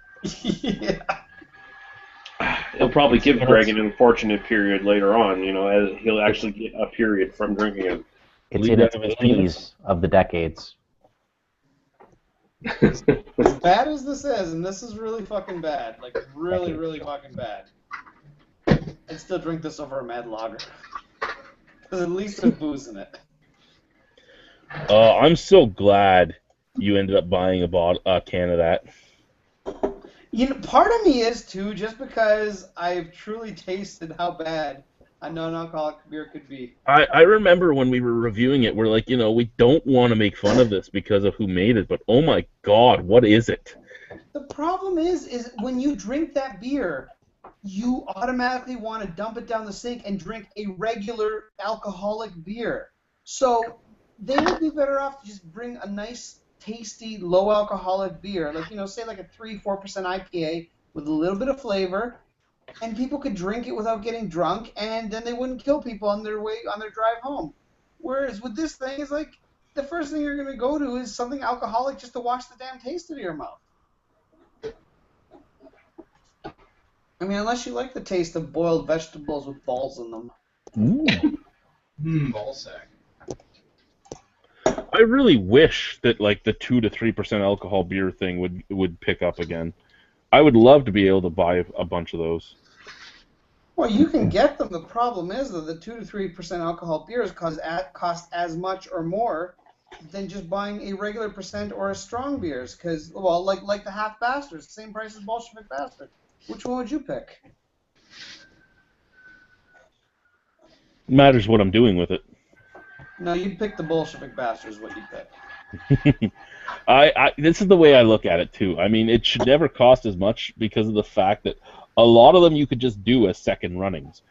You could make Bolshevik Bastard and then run a second running of those same malts and get a 2 to 4% alcohol beer out of it, and then you shouldn't have to charge nearly as much because all you're paying for is the labor and the tank. You're not paying for any ingredients because it's all there already. That would make a lot of sense. Like when they used to do Calm Before the Storm, when they used to do the 2% alcohol Tempest. Yeah, the problem is with the government, they'll only let you sell it for so cheap, right? Yeah. But, you know what? Like, but that's so cheap. It's still like $1.95 a bottle instead of $3 a bottle. Yeah, true. Like, Bellwoods Stay Classy, I know people love that beer, and I don't particularly think it's great. I think it's good when you take the ABV into consideration, but it also costs $4.50 a bottle, and for the same price I can get a Wizard Wolf, or for a little bit more I can get a Roman Candor or Jutsu. Well, guess what? I'm going to pick those beers over that. Now, if I could get Stay Classy for like $2 a bottle, then we'd be talking. So you're taking ABV over quality then? That's what you're doing? Yes, I am. I want ABV because I want to get drunk. Well, he is talking about Jutsu, which is also a very quality beer from them. Wizard Wolf is a very quality beer from them. No, I don't like it. It's got that Bellwoods character. No, yeah, that Bellwoods character. I'm trolling right now, Ewart. I'm trolling. Bellwoods is an acquired taste, but once you acquired it, it's not bad. I don't know. It was better 6 months ago. Yeah, exactly. Maybe 5 months ago, maybe 4. I love steak. It's all downhill. I don't know why people like them so much. It's all over. Too expensive too. It's bullshit. Are you trolling, or is that your true belief? No, there's a couple idiots out there who believe those things, adamantly, and they like to tell everybody about it, but they'll also keep drinking Bellwoods and then complaining about it, and then they'll keep buying it and then Yeah, I never complaining know. about it. One, I don't see your face, so I can't see the smirk or anything. I'm drinking a Cherry Farmageddon, and it was better last time. Trolling. That's not trolling. No, you were just trolling. No, you're missing. It's an insult. Listen, Joe, we know you're lying because there's only been one Cherry Farmageddon. So. No, but they liked it a month and a half beforehand. Now, there's just a couple characters who float around on these internets, and they like to pick on Bellwoods, and just stop buying their stuff. Why do you keep buying their stuff? And they just go on and on about it, and they keep buying it. It's ridiculous. I really enjoy Bellwood stuff. Every once in a while, I find that some of their stuff is a little overpriced, but I mean, you got to look at where they are too. The spot they're at, that's going to be the price range that you're looking at. I don't agree. I think they charge what people are willing to pay. That's the bottom line. And if people are willing to pay it, if they're not willing to pay it, they'll drop the price. And they've actually done it on a couple beers. They did lower the, what was it, Hellwoods or something recently. There was Well, they lowered the price. You know what They lowered their price on their special releases. They used to be like $13. Like 2014, Bring Out Your Dead, it was $13 a bottle. 2015 was $12 a bottle. But and I think they're going to start lowering limits too. You guys, you're seeing like Skeleton Key and the variant to what you call it. It's been four bottles per person for the last about 5 or 6 releases. Yeah, but what I'm saying is that they're starting to have those last for a week. So either they like that it lasts for a week so more people can buy them, or they're going to start maybe making limits bigger so they can get rid of stuff quicker. I don't know. No, I think they like the idea of it being around. Because some people just can't get there. I don't think they like the idea of having a big... I mean, it's nice to have some hype and some craze and people showing up from out of town. Well, and soon they're going to have their production brewery open, too. Not for 2017. Oh, I offended Guy. I'm sorry. No, but the thing is, right, Greg. If you keep a big beer like Bring Out Your Dead... oh my God, you disappeared! I'm back. But if you keep a big beer like Bring Out Your Dead or Skeleton Key in the shop for a week, well, guess what? A lot of people can't afford to buy a whole lot of Bring Out Your Dead because it's $12 a bottle. That's a lot of money for a single beer, unless you're kind of an idiot like I am. But that kind of. But you get the guy in there who's like, oh, I want to try Bring Out Your Dead. I'm going to buy 1 or 2 bottles, but then I'm going to go to the brew pub and have have 3 or 4 pints as well because who cares what pints cost? I'm out, so it's cool. And then there's guys that bring their mules. And they get all the Bellwoods all the time. I don't know who would bring their mules to buy extra beer. That's just despicable. And then they trade it for everything. They don't even drink it, Greg. They want to up you and your mule. He brought his mule to get some Skeleton Key, and then what he got in return was Tundra Ice, Axe Head. Yeah, I'm feeling this wasn't a good trade. Plus, I wanted those fucking tickets to Niagara Beer and Wine Expo, and I got fucking albino running. Dude, that is the premier fucking festival to go to in May. Oh yeah. Jesus. Talking about festivals, did anybody read the all the social media articles out there right now about Toronto Winter Brew Fest? We had a insider, what would we call it? You were the insider that gave us the play-by-play as it was happening. So. Yeah, I don't know. Yeah, we're well aware of it. No, yeah, Aaron's buddy Julian, he came to your fest last year.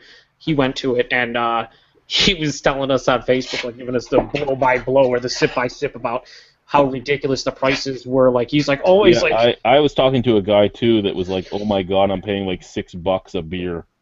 Yeah, basically everything was like $4 to $5. I mean, $4 to $5 for like because it was $1 I think per ticket. Yeah. And I think the cheapest ticket for anything that anyone would really want to try was 4 tickets. So it was like $4 for. Was it a 4-ounce pour or was it a 2-ounce pour? It was a 4-ounce pour. And they gave you fucking 16-ounce glasses, which was hilarious too. Oh Jesus, that's an insult. Yeah. And they would have bought 16-ounce glasses because you can get them for like 50 cents each instead of $1.80. And his buddy that he went with, they went to the I forgot what brewery it was. I don't know if you recall it, but he poured got the beer poured, and seriously, they took a picture and showed us on Facebook. It was the entire glass was full, and about 4/5 of it was just head. And he complained. He's like, "What kind of pour is this?" And he's like, basically, the guy said, "Fuck off." Like, like a beer pour or whatever. It was pretty bad, I guess. Wow. The guy I was talking to was giving me play-by-play on how many free drinks he was getting, because he'd ask for the beer and then he'd just chat with the people, because none of them were apparently actually from the breweries. So he'd chat with them until they forgot he didn't give them 2 tokens, and then he'd walk away. Well, some people apparently did that and fucking then put 5-star reviews because they got free beer on fucking Facebook. And people did 5-star reviews before the fucking fest even started, and then these reviews started trickling in after the fest, and they were like all 1 stars. This is how bad it was. And the guys from Toronto Festival of Beer have come out quickly, and they're like, "We have nothing to do with this festival," because people thought they were part of it. And they're like, "Yeah, we have nothing to do with this. Don't put us in this." Yeah. That's pretty pathetic. Sounded like a horrendous festival, honestly. I mean, there are some festivals here in my area that they were what, aren't the greatest. They were a 2-day festival, and they were running out of a lot of their specialty beers by 9 p.m. of the first day. And that happens at festivals. Like the Detroit one. Yeah, the Detroit one, you and I've seen it, but the difference is at the Detroit one, there's fucking 800 beers, and everybody has a backup plan typically. So, like, if you come on Saturday, you're still good to go. Yeah. No, that's the thing. Yeah, backup plan, or there's lots to pick from. I remember in the summertime, Greenbush had their theme was ice cream, so all the beers were ice cream themed, flavored, and all that stuff. It was all gone the first day. I showed up on Saturday, and you got any? No, it's all gone, because they did tiny little mini kegs of it or whatever. So it happens. Yeah, well, was it all gone, or was there still? I mean, like, if they bring a cask is what, 6-7 liters. Some of them are 20. I mean, so 20 liters of beer is going to go fast. But who wants to drink cask? It sucks. Fucking you. I will say, from what I've experienced, North American cask does not seem to be what I hear English cask is. I've never had English cask, but it seems like they know what they're doing, where we just play some game with it. That's right. You need to drink the real ale, you fucking commoners. You need to drink the real it's just like when a Canadian brewery makes something and calls it a lambic. It just doesn't seem, and I mean, it could just be a perceived notion of the Belgian beer being better, but it just doesn't seem like it's made as well as a true, actual Belgian lambic. Please tell me there's a Canadian company that actually called their beer a lambic. Silversmith. They're Strong Wrong Lambic number 1, 2, and 3. Oh, Jesus Christ! Come on, guys. You can't do that. Yeah, and they're from the wine region too. Niagara region. The Niagara region actually has and Sawdust City. Sawdust City did a lambic. It's not out yet. It's aging for 4 years, so it should be out next year. But they did a lambic with Silversmith, Oast House, and another brewery that was opening up down here. Jesus, Sawdust City is already kind of expensive. How expensive is a 4-year-old lambic going to be from them? Silversmith, yeah. No, Sawdust City. It's Sawdust City. It's Sawdust City. Am I wrong? So it's going to be canned. It's going to be canned, and it's going to be like $10 a can. What is with the Niagara region? What's with all the weirdos in the Niagara region? Because people will pay it because they're tourists and they want. What's with all these bloody bastards that say they know what an lambic is? Coming back to that. So the exchange just opened, as you guys know. They just advertised that they just moved their Grand Cru out of the fermenters into their aerating barrels. So the Grand Cru is going to sit in their aerating barrels for a year and a half, and then they're going to move to another barrel for a half a year, and then they're going to be bottled to be sold. So in 2 years, you can get their Grand Cru. And that'll be like what, Pizza Boy prices? I'd say probably more, because it was Pizza Boy prices just for their regular IPA. Only if you can go to the local LCBO and get it for like $7 cheaper. Yeah, but you won't be able to. I mean, don't get me wrong. What I've had at the Exchange, other than their IPA, I enjoyed. And if you have the stuff on tap at the brewery, it's actually fair price. It's comparable price to almost every other brewery in Ontario. It's to take those giant fucking champagne bottles home that I'm surprised aren't caged and corked. Well, why wouldn't I want champagne bottles? I can use them to smash over a robber's head if he comes to my house. Well, they think that a fucking brewery or something? What was that, Joe?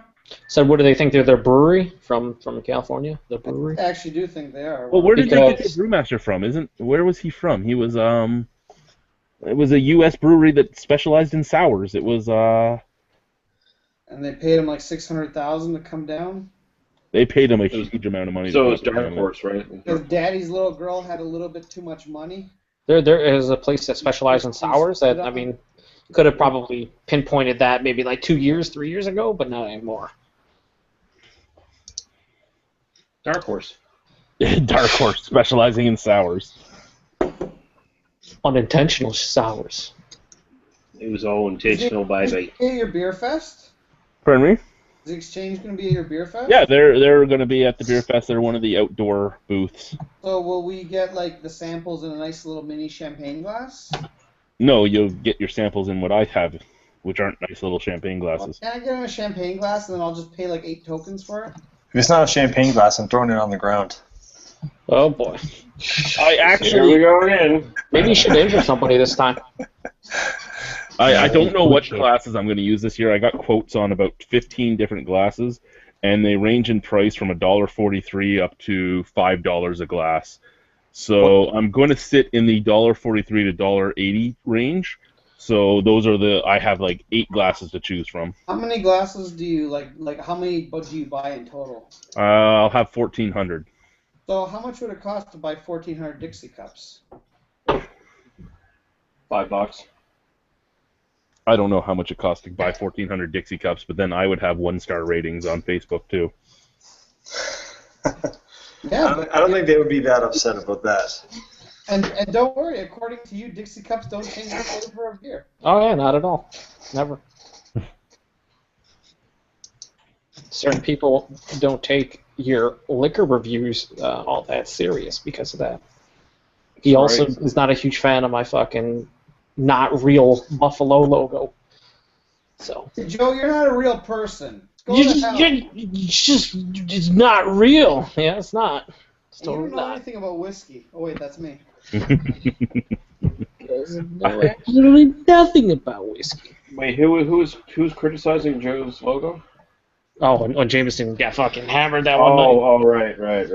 He's like, it's not even real. You're not a real person. Yeah, I'm like, okay, that's right. It's a talking buffalo. It's totally not. 100% wrong. 100%. Yeah, and that was the 100% wrong. 100%. No, that was actually a different night when he was fucked up. Yeah. Had a lot of gems when he's all fucked up, James, fucked up. Yeah, no, he was. Does he still do reviews? No, he hasn't done it in a long time. He came back for like a couple reviews and then he stopped doing it again.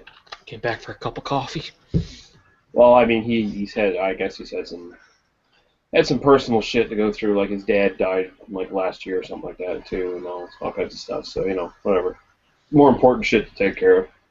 Oh, geez, now we feel bad for making fun of him. You should, you fucking prick. That was still pretty funny, honestly. I'll tell you, if there's one person I wish could do whiskey reviews, would be, forgive me if I get the name wrong, but I think it's your friend's Peter wife, when she did the Lefroy review. Oh yeah. Funniest review I've ever seen. No, you know who I want to see do whiskey reviews? Hits Beer Bong 420. No, You know what, I don't want to see anything from him. I don't even know if he would swig it from the fucking bottle. You know what I would like to see from Tits Beer Bong 420? A fucking clean glass and no flies flying around his fucking place. And maybe I thought Joe a was gonna clean say fucking floor. Maybe something that. Yeah, a glass that doesn't have like a marijuana plant growing out of it because it's so fucking dirty. Why does every beer I drink taste like weed? Vacuum like out a if Millennium it Buzz. stirs up a lot of shit. You just leave everything how it is, and then that's it. He's got like hash oil splashed against his fucking wall. There is caked residue from prior beers. I don't know how many on his fucking glass as he's doing new reviews. I'm like, I can't comprehend what's happening right now. You guys don't understand. He's creating his own cuvee of wild ale. Is that his own cuvee? Is that a cuvee? Yeah. The king of the forest.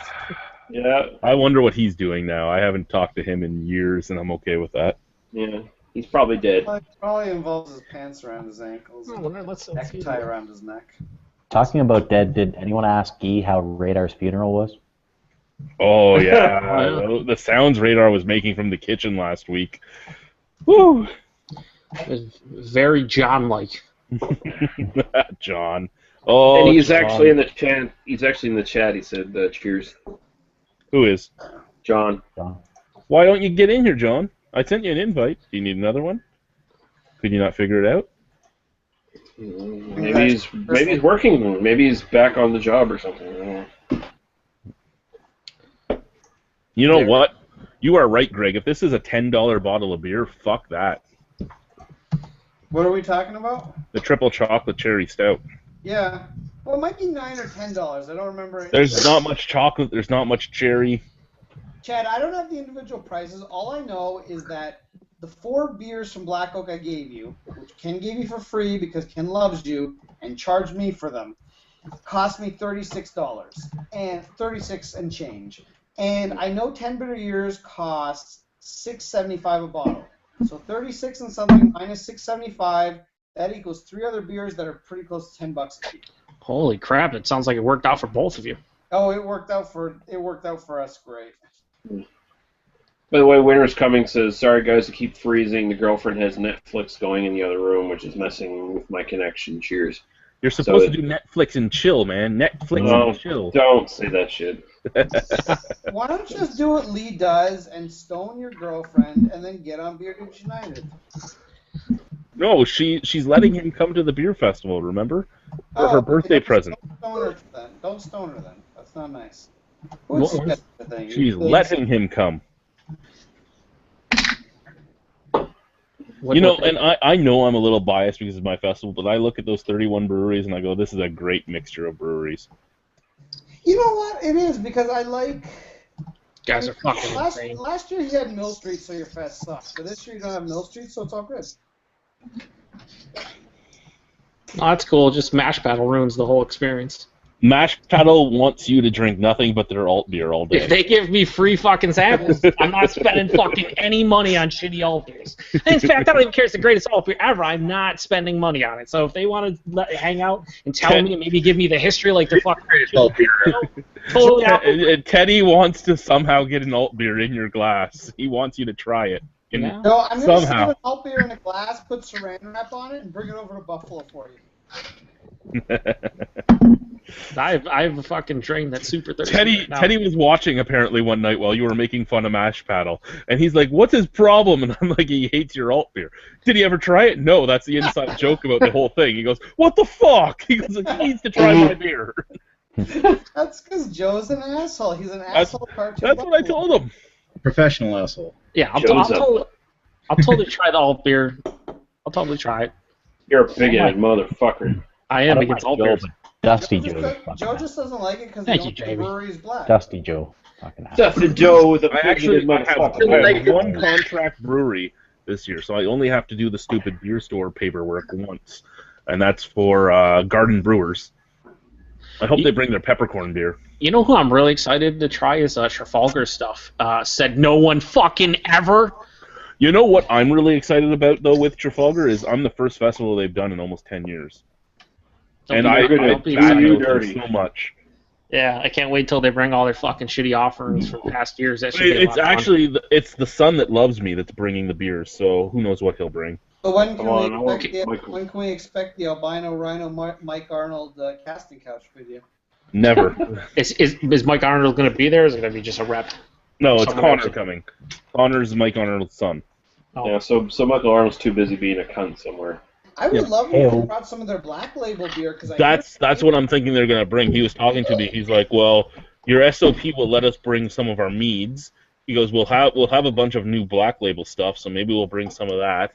And I'm excited to see what he brings. He can even bring Black Creek beers technically because it's made under the it has a different label, but it's actually made by Trafalgar. Trafalgar is the brewery that owns Black Creek, so he can bring Black Creek stuff too. I just hope more breweries branch out. I thought the first year a lot of them just fucking phoned it in beer-wise. They didn't really bring a lot of specialties. The vast majority of the places there were like, oh well, here's our seasonals as far as whatever. Last year it was better. There's more places I think went the extra. Yeah, more places realize that this is what they wanted. Like even breweries that talk to me are like, this is what we want. This is all beer drinkers. Like even Bose the last couple of years, like Bose both years did really. I mean, they brought a lot of their bottled shit, but like each year I think they brought like 8 to 9 beers, so it was like hits. Yeah, so I mean, you could find something, and I hope more. I mean, was it Nickelbrook who brought like all their fucking regular shit and yes, but when Nickelbrook came for the Pints for Prostates, they brought their cherry Berliner Weiss, which is their specialty one, a raspberry Berliner Weiss, a Belgian double that wasn't out anywhere else, and a wheat beer that wasn't out anywhere else. So they actually brought some interesting beers when they came to Pints for Prostates. No, the worst one was Junction at your fest last year. Junction did bring the worst selection of everybody, in my opinion. They make a lot of different beers, and a lot of their different beers are good to very good. I don't know why they bring some of their more interesting stuff. I would like. I'm hoping Black Swan brings the what was it the chair? Is it cherry Berliner, raspberry Berliner, raspberry Wild Child. Yeah, hope they bring that. Be perfect timing. And I don't really mind if they bring their fucking IPA and their porter and stuff, because the porter was solid. They were all solid. That was probably the best of the bunch. Reinhardt's coming, right? Is it Reinhardt? Reinhardt, yeah. Yeah, I'm interested in trying their stuff. Well, they may be coming. I don't want to spoil it, but they may be coming. It may not. You're expecting a happy ending there, Greg? I'm always expecting a happy ending. I just don't get it very often. That's when I have to take matters into my own hands. You're literally. Actually, I hope Reinhardt does make it to your fest, because they make some really good stuff, actually.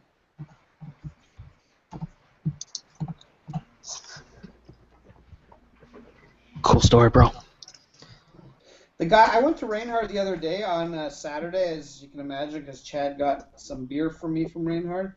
No, he didn't, you liar. And the guy was upset because I didn't buy enough Kapow IPA, because I just bought one for myself, because Chad told me he had already tried it. Mm-hmm. And he's like, well, what the fuck, man? You didn't buy more Kapow IPA, you bought more of everything else. I said, well, I don't know. I only wanted to buy one bottle for myself. I'm not giving it to anyone. He says, I really love the beer, and he shows me his like bicep that he has a big Kapow tattoo on. And me being like, you know, I don't fucking get tattoos. I'm like, oh man, is that real? Is that permanent? He's like, are you fucking kidding me? I'm like, well, it just seems that you're very committed to this beer that you got a tattoo of it on your arm. He's like, no, they labeled the beer after my tattoo, you fucking retard. What was this? I was peeing in the sink. I don't know. Something about Reinhardt and a beer, and so I don't know. I blacked out at some point. Kapow IPA. Basically, some dude had the dude at the bar had a tattoo of Kapow, and I was just like, oh, well, is that permanent? Because you really seem to love the beer if you got a tattoo of it. It turned out that he had the tattoo first, and then they named the beer after his tattoo. See, and Kapow was my least favorite beer I've had by them, and I've had a few and not many, but like I've had 3 now. This guy was very defensive about Kapow, and he was a pretty big, muscular guy, so you might want to be careful. Well, then again, you could probably kick his ass. But I'm sitting there and I drank Kapow, and it's a good beer, but it tastes like so many other IPAs I've had. Well, at the end of the day, how much more can you really do with IPAs? Like, and I love IPAs. Well, and especially IPAs now, because they all seem to use the same like 4 to 5 hop variants. It was an IPA. It tasted like Galaxy. It tasted like it just tasted like a regular Ontario IPA. And 5 years ago, maybe it would have blown me away, but now I've just had too many beers that taste the exact same. They all taste like hop oil, and you know how hot that can be. Ew. You are just going to use that line as much as you can, eh? Oh, yeah. Up on sexual tension. Ooh. Why wouldn't he? Did either of them say anything to you? Well, I didn't post the fucking thing live. I shared it with you. That's why I put in the chat, don't share this outside of the group with anybody, because it's fucking private. You probably couldn't see the lock that after it ended up playing said, do not share it. I haven't shared it with anybody. I was just asking. Yeah, no, I'm not gonna fucking do that. I mean, imagine the shit that would stir up. I'd have fucking Jay just fucking doing his passive-aggressive bullshit for like 3 years after that. Well, now you're talking about it so much that he will anyway, because he watches these. So I wasn't supposed to send it out? Oh. No. Whoopsie. He sent it to the Duchette, and the Duchette sent it right to I didn't send Maria. it to the Duchette. Hey, Aaron, you see, Aaron was part of the group that Lee sent it to. I know. I saw that. Because I knew Aaron would like that, so I. It was some of your finer work there, Lee. It was very, very good. I think we all. Next, Lee's gonna come out and admit that he is the head of the fucking Wise Man Committee. I wish that would be nice. But that's actual talent there. I'm not quite that talented. Yeah, that's edited quite well. Thanks, Joe, for saying I'm a piece of shit. Well, I'm not saying yours was bad, but that's professional level. Okay, not really, but it's a lot better than a normal video. Okay, I'm gonna drink this. I didn't want to, but I'm gonna do the knee deep. It's gonna be drinking when I go to review it. Ooh. I don't remember. Am I friends with you on Facebook? Hey, wait. Facebook beer reviews? No. Are you gonna do it like chat? If you give me permission, I can send him the link. Yeah. Okay. You can send it to him then. I'll send it to you tomorrow morning, there, Jamie. Jamie, do you want to be friends with Lee? Yeah, He's not even friends with me. He's just on do a the. live review. We'll be quiet. We promise. I'm having a naughty neighbor. Well, that's a good beer.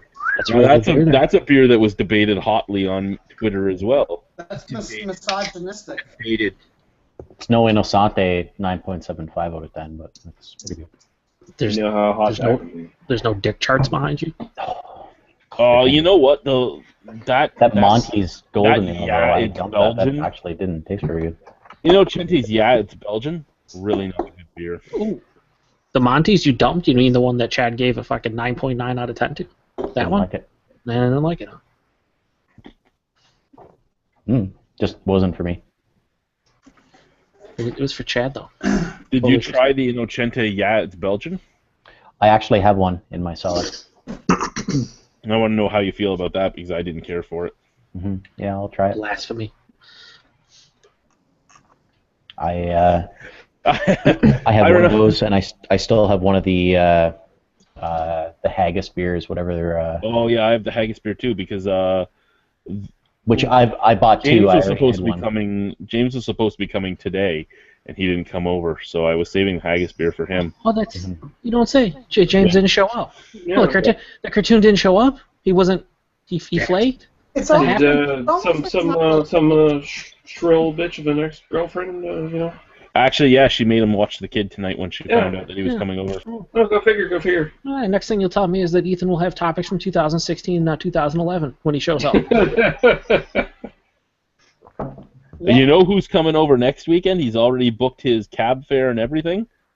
Me and the Reverend are getting back together. Wow. Oh, sexy time. It should be a great night of blue drinking. It's gonna be a great night for comments on your videos for the next 4 or 5 months. Look at that fucking asshole with the hoops in his ears. Fuck that guy. I could put my dick in him. He actually likes when people say they could stick their dick in his holes because he's like, if your dick will fit in these holes, I feel sorry for you. Yeah, exactly. But I got a question. Cartoon is no longer with his lady friend who shall not remain named, right? That's right. He's no longer with her. So why the fuck does she have any control over him? What she does is when she finds out he has plans, she doesn't show back up to pick up the kid. Oh, bring the kid drinking. What a great mom. I was gonna say though, you've got young kids. Can't the kid just chill with your kids and play with them? They're usually sleeping, Greg, at that time, because that's what kids do. My kids are asleep. Her kids are up all night. Her kid is up all night because she stays up until like 4 a.m. So she keeps the kid up until 4 a.m. so they will sleep till noon with her. What a bitch. His kids aren't like your cats where they take shits at 2 a.m. and run around the house like they're fucking possessed, okay? Although they may, and I'm not totally sure of that, but, you know. Yeah, James can just bring a kid over and passed out right now. Well, they could. You know what? The first thing when she was first pregnant and we found out, she first was mad that when she was starting to show a bump, we were like, "Please don't drink on camera," and she got mad at us. So it's my body to. Well, that's fine. It's my channel. Don't drink on camera. You want to drink? I can't stop you. Whatever. You want to drink while you're pregnant? Do it, but do it off camera. Yeah, it's your body, but I mean, you're gonna give birth to a kid. You want the kid to have brain damage? Or I mean, that was the first thing was, you know what? Drink off camera if you're gonna drink. And then she kept telling Christy, I'm so excited that because when I can come over and leave the kid with you. And Christy's like, what? What? Yeah, it was one of those. Oh, I can leave the kid with you because you have kids. You'll watch my kid. Christy's like, yeah. I think this is a great life lesson for anyone out there watching in the world. If you ever meet the commander, do not fuck her, because you'll end up fucking yourself in the long run. Yeah, here's the lesson to be learned, people. Children are a fucking responsibility. They're not a fucking accessory. So at the time, James had a house and he had a really good job and all that. She was trying to get a certain guy to marry her, and the guy didn't want anything to do with her. So she left him, and she had a one-night stand with James, and that's when she apparently got pregnant. So James... He had a paternity test done? No, he doesn't want to do it now because he's been with the kid so long that he doesn't want to find out. Yeah, he may want to get on that. But so she had a one-night stand with him after she broke up with this guy. And years later, yeah, we're still online. I don't even care. Years later, she's back with the original guy and living with him again. So what that says, I don't know. We and James have talked about it a lot. James has talked about it a lot with a lot of people. I don't know. Here's a real life lesson for anyone that's out there watching right now. Wrap it. Don't listen to anybody on this panel after 10 p.m. Eastern. Okay? In fact, even don't listen to them in general. This is probably not a great idea. My advice was perfect. My advice was kids are a responsibility, not a fucking accessory. I'm just saying, don't listen to anyone. Don't listen to Joe. Exactly. Don't listen to me, but listen to me right now. But don't listen to me. You're saying that 15 minutes ago my advice was good. No, that's why I had to edit that real quickly, because then I was thinking I probably never want to take advice from Greg. Like, that's something that no one should do. Ever. It's just one of those things that, yeah, a kid is a responsibility. If you're not tricked into a child, take your child. Yeah, look, I don't think we should be talking about this on the air. It's kind of... Yeah, I don't really want to talk about someone else's. I mean, you know, I'll get really... Who said I was talking about somebody else when I said if you're not tricked into a child? Well, but you've been talking for like the last 10 minutes. I think it's probably not a great idea. So. Yeah. Just probably not a great idea. Hey, this is why people laugh at me, because every single time I have sex, doesn't matter what girl it's with or whoever. Were you saying someone laughs at you every time you have sex? Is that what you're saying? And that's why they laugh at you. Every time you have sex, you keep the condom and tack it to your wall. Well, no, they do laugh at me. You know, they laugh at my penis at first, but then they laugh at me because I always want to wear a condom. I don't give a fuck if the girl's on birth control or whatever. I always wear a condom because then I know where my man's semen is. Okay. There's no tricking, so you can't be like, "Oh, I got pregnant from you." No, I didn't. I can see right here, my man's semen is right where it should. No more axe head for Greg ever. Only chiladas. I have this really disturbing vision now that he keeps it all in a fucking cabinet. Here's the one from January 12th, 2014. It's all here. None of it went in your puss. But that girl that actually did that, she kept every condom.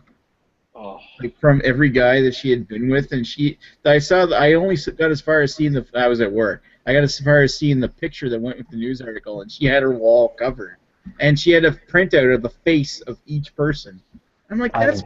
I envision a stinky little Dexter case where air conditioner and opens it up and a stinky little Dexter case. All these little jars of yellow liquid. Oh, gross. No, you just have that little what do you call it on the I forgot science, so fuck what I said. This is really going bad. This in the last 10 minutes this is taking a turn we cannot recover from. Well, this is the thing. We now can get comments, and nobody's commenting. Yeah, the stuff you're talking about, no one's going to comment about at all right now. Like, no one's going to say anything. What, nobody wants to comment about a wall of condoms? I would imagine not. I guess Jay Terrio was right. Oh, that fucking BDU, they're going downhill. They're going to be gone in a little while. It's true. No, And then- we're still perfectly fine for the beginning, and then we get to this. We're still fine because we don't necessarily care if we have an audience, Jay. Go fuck yourself. This is how I know you're watching, Jay, and you know how hot that can be. But we do love you, Dr. Dave. Please come on our show. Yeah, come on the show, Dave. I won't bite too much, you fucking piece of shit. You ponytailed He motherfucker. says piece of shit, but what he means is he loves you. I mean dillweed. That's what I mean. It's a little less offensive than piece No, of that's shit. just Yeah. You know what? This is actually really mellow for 9.5% alcohol and 100 IBU. It's probably because it's fucking 6 months old. And you're probably drunk already, so it's like, oh, this is really mellow. Yeah. Really, no. You should Am probably. I acting like I'm drunk right now? I don't know. You're like 300 pounds. You could be drunk right now, and I wouldn't know. Are you saying I'm a big fat ass? Uh-huh. Yes. That's exactly what he's saying. Exactly. Are you denying it? I'm not denying it. I'm asking if that's what he's saying. It's exactly what I said. You big fat ass. You're not. It says here. It says on Fresh Beer Only that Knee Deep does use a bottling date. So I'd probably try to. I know Vision's not the best, but get the bottle. And now that the black liquid is out, you might actually be able to. Some places do like the black laser etching, which makes no sense when they fucking bottle like a porter or stout because you can't fucking see it. They only do that for Black History Month, though. Jesus. Can I say anything else more offensive tonight? Yes. You could say that you like that Heineken commercial. Well, I did the Heineken commercial second. I was talking about Hitler wine that you sent me the link to, and now I'm talking about Black History Month. Yeah, no, there's nothing on here. Absolutely nothing. What other groups can I offend? Anyone know any good midget jokes? I had a steam whistle this week. Oh, you're fucking. How is that? Better than Lucky Lager. Well, yeah. Yeah. California cash refund, 1 pint, 6 fluid ounces. Government warning. I had that Sticker one from Canada. I had that one can aging in the back of the fridge, and I just thought, well, I gotta try it. So the 2 weeks was up, so you had to do it. Not good. Player County, California. And then you look through the bottle for anything else, and there's nothing. You know why? Actually, it tasted like there was a little bit of bleach in there. Why, Joe? Why? Because there really isn't a bottle date on there. I just wanted to see you struggle for a couple minutes. You're a fucking piece of shit, Joe. No, I know. It does. It says it uses a bottling date, so you should have been able to see it if they had one on there. Oh, God. Well, they don't. So either they smudged it off. I'd imagine the Canadian Craft Beer Club smudged the shit out of it. We don't want to see that this was bottled on fucking 3/4/15. No, not 11 months old. Totally not. You don't know what it is. You just gotta brush the dust off, baby. Yeah, they just start getting bottles from those companies that only print it on the bottle. They don't print it on the label, baby. They smudge it right off. Oh, baby, we said black IPA more like Imperial Stout, baby. Yeah, you don't know the difference. They just put a smudge on there. Just look like my big birthmark on my stomach there, baby. Oh. I thought it was a black IPA, baby. Well, no, like all 4 beers I got in the 6 fur. I got 4 different beers from them. So I got 2 copies and 4 of separate beers, and none of them had bottling dates.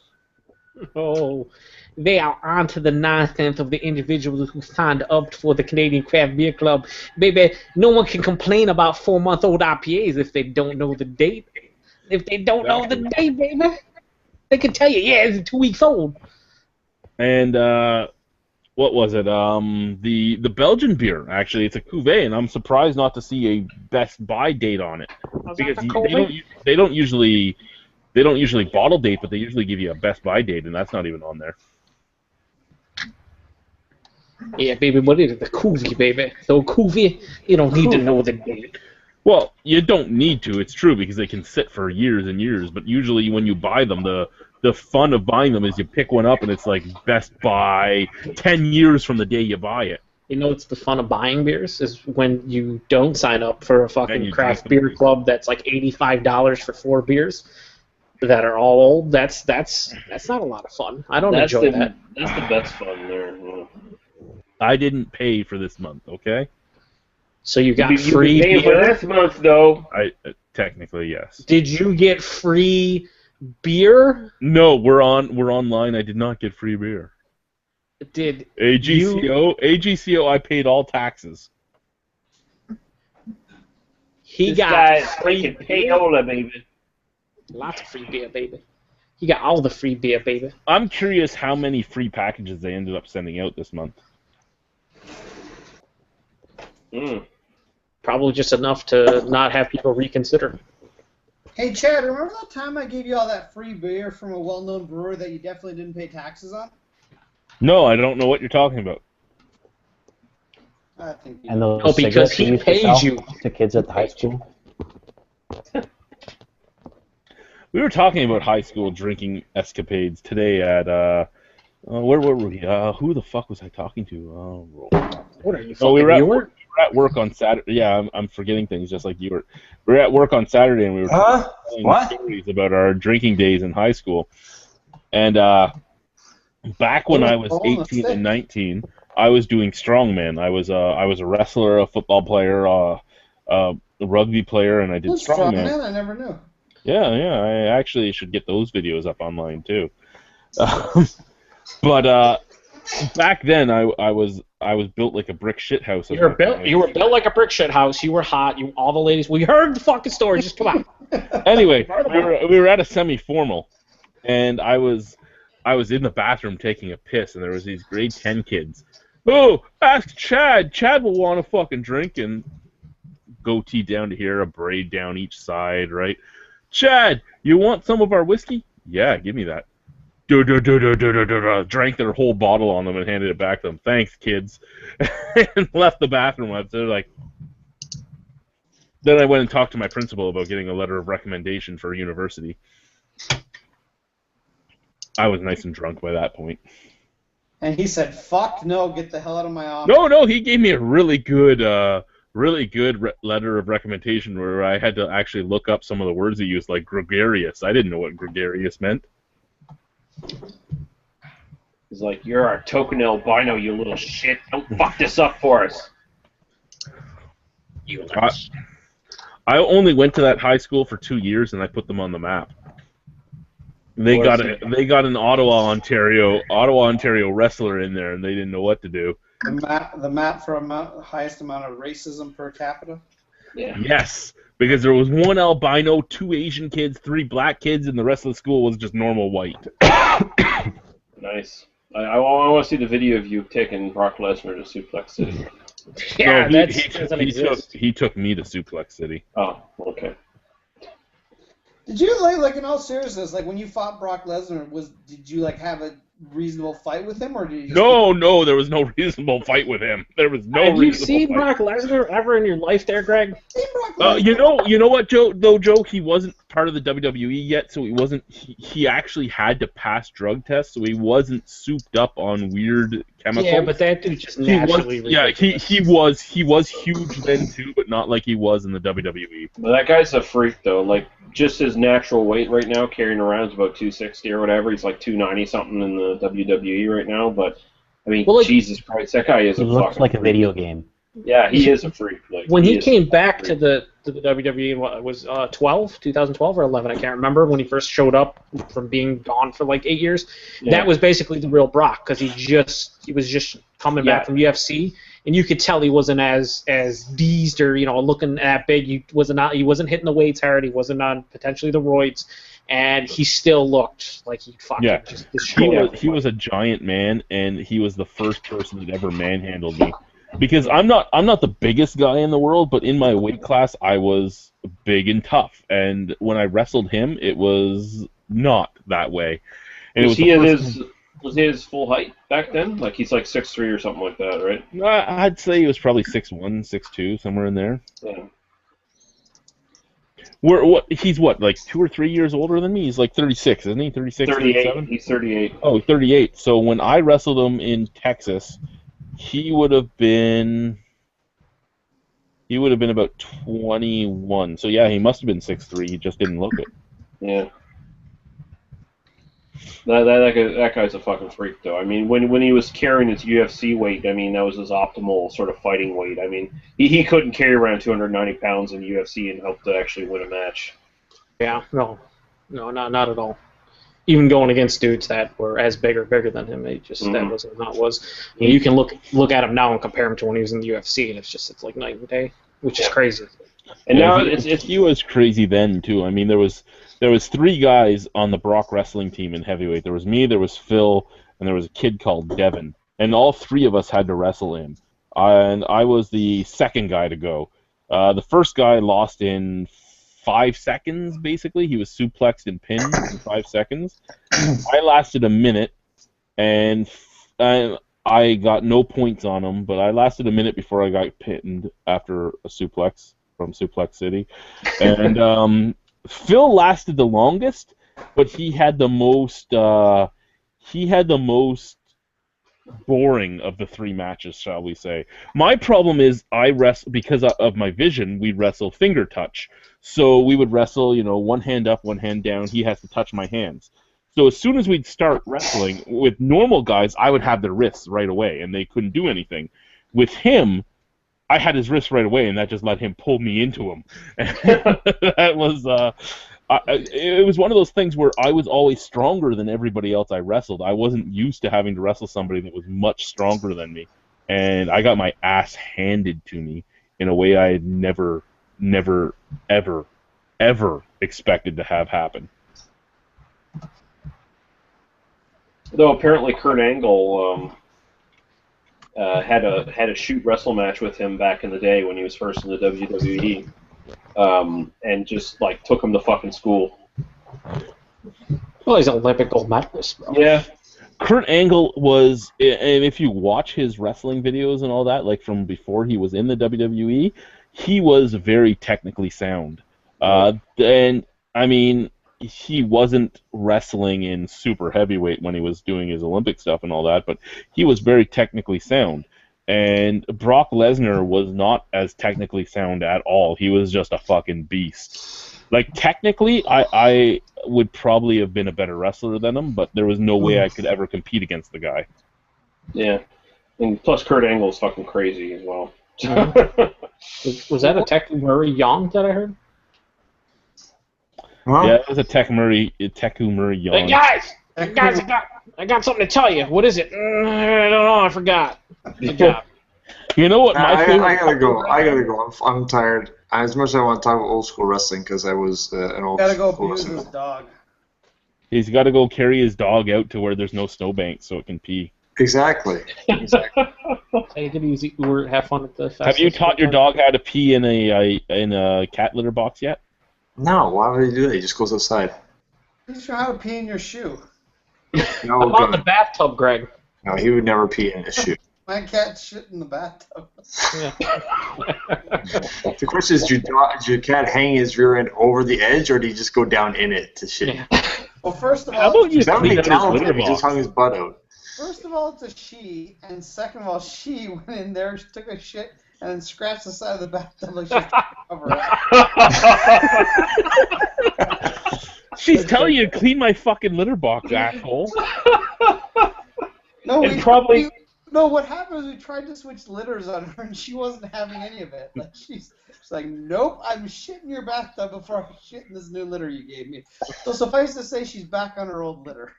Oh. And also, if they start dragging skid marks around, it usually means they want to be groomed and get some of the ass hair cut out of there around the butthole. Oh, trust me, she's a long hair. She's already had her ass shaved and. Yeah. All right. I gotta go. It was great having you again. See you next week. All right, guys. Cheers. Always happy It's to always have you. great to have you. I gotta go pee. I'll be right back. No. Thank you, Sharon. Now that Chad's not here to consent to anything, I gotta say, what we gotta do is we gotta get the mouth from the South, Lee Russell, to sponsor him and be his manager, and have a Brock versus Rhino rematch at WWE SummerSlam. The mouth of maybe the dork from the north. Are you serious right now? What the fuck? You're from the north, bro. You're not from the south. I don't know where Lee's from. I assume he's from Kansas somewhere. Who the fuck are you, Joe? The fucking fiddle from the middle? What the fuck? Yeah, baby, the fiddle in the middle, baby. Dr. Joe. I'll be playing the fiddle, baby. Oh, in the middle. Well, little diddle from the middle down here talking smack about the dork from the north. What the bullshit, baby. The dork from the... Could have called you the beast from the east, but then that's too easy. That's too easy. But I think under your guidance, Chad could take on Brock Lesnar in a WWE SummerSlam rematch. There's a real mouth from the south right there. He's sitting there talking about how hot that is. What is Chad's finishing move? His fucking 12-year-old shit-stained underwear? Like the Rikishi fucking whatever they give him the stink face? Jesus. No, he gives him a 12-year-old teabag. Oh my god. That's terrible.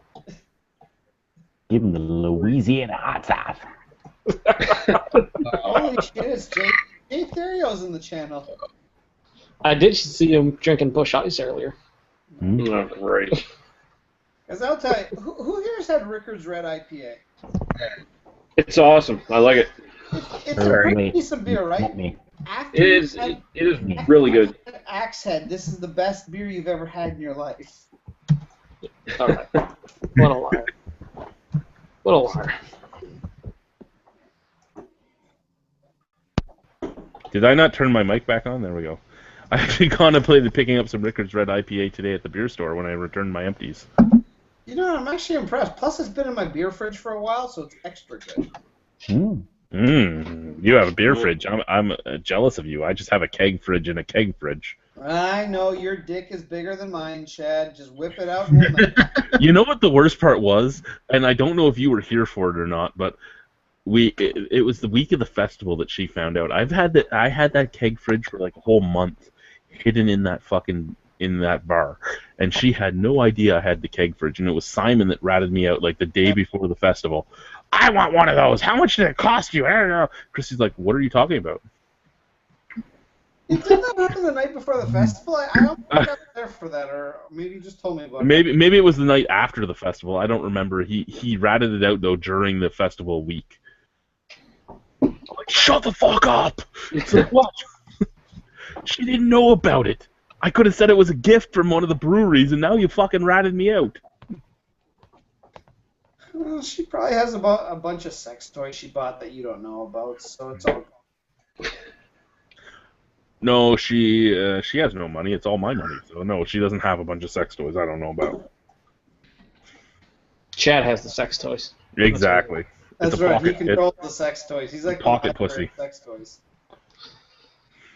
All right, fellas, I'm taking off. Have a good evening. Good night. Oh, Joe, you have a good night. Did Buffalo play tonight? They did not. No? Nope. How do you feel about Buffalo's season so far? This isn't awkward, but they're terrible. I like having Robin Leonard. Crazy Robin Leonard, though. That's fun. I think you would have done a lot better if Robin Leonard didn't get injured in the first few games of the season. Yeah, he's awesome. Plus, he wants to fight everyone, so that makes the games even that much more fun. It does. I miss him on Ottawa. I wish they had sent you the Hamburglar. I mean, you can't get. It can't be much more enjoyable when you have a goalie that's 6'4" and like 260 pounds trying to fight people. It's like he's hungry for like McDonald's, but he's instead hungry to fucking for blood and to knock people out. It's a lot of fun. Or maybe he still is hungry for both. I have no idea. It's a good time stuff. All right, take it easy, guys. Good night, Joseph. Cheers, Joe. Yeah, later, Joe. John in Mississauga says, you were asked if I visit some breweries in Toronto. Burdock was one, right? He asks, look them up. I need to pay them a visit, apparently. You're in Mississauga. Why don't you go to Port Credit Brewing? Such a great brewery. That sounds like you're lying. All three of their beers that are already available at the LCBO. Oh, they're such a bad brewery. And they're Italian immigrants that are the stereotypical Italian immigrants. And I mean, I find it funny because of where I work that you actually find the stereotypes of every single type of person, like Italian stereotypes that are and Irish stereotypes. I'm Irish, so the Irish stereotypes make me laugh hard. Like when I meet an Irish guy and he fits the Irish stereotype, I laugh my ass off.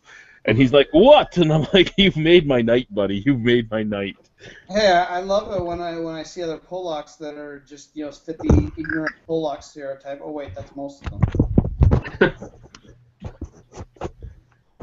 I started watching a show recently that I watched the first few episodes of, and I'm probably never going to watch another episode of, but it reminded me of Lee the whole time because it was The Curse of Oak Island. Okay. Curse of Oak Island. Oak Island is Nova Scotia, man. Yeah, I know what Oak Island is. It was the History Channel's worst show that I've seen so far. Are you blaming me? No, I'm not blaming you. I'm just saying. Are you blaming Nova Scotia for the Curse of Oak Island TV show? Is that what you're doing? Yes, it's Nova Scotia's fault. It's our fault that a bunch of idiots come looking for treasure and end up either failing or dying in the process? Exactly. Okay. I have no problem with taking credit for stupid people coming here and dying or being disappointed. Now, Chad, I'm just going to go back and talk about Old Crab Brewing for a second. I don't think they're a bad brewery. I think you give them a bad rap. They're not a good brewery. They're not an exciting brewery. They're a boring brewery. They're not bad. Their shit makes... They make a pale Pilsner, some red ale, some honey thing. They're all drinkable beers. They're not gross or anything. They're just not exciting. I have only had their beers sold at my LCBOs where they're unrefrigerated and they've gone bad. Much like my original thoughts of Railway City. If you are going to take a beer that is completely unfiltered and completely unpasteurized, sell it to a corporation that you know is not going to refrigerate it just so you can make extra money, I feel you deserve the ratings I give you. That is true. Okay, fair enough. I've only tried them directly from the brewery, and I thought their stuff was not exciting, but it was okay. Yeah, I've had all three of their offerings, and I've had all three of their offerings from my local LCBOs, and all three of them were spoiled.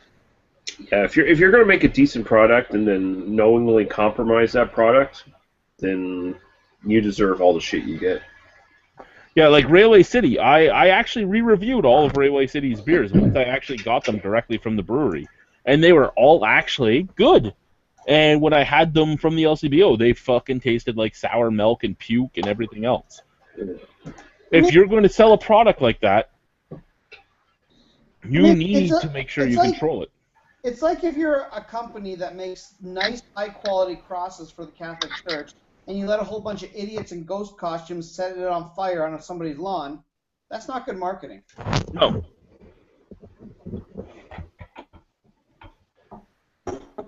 Too much? Probably too much. I blame the gas companies. That's Trudeau's fault. Mm. Oh. Sure.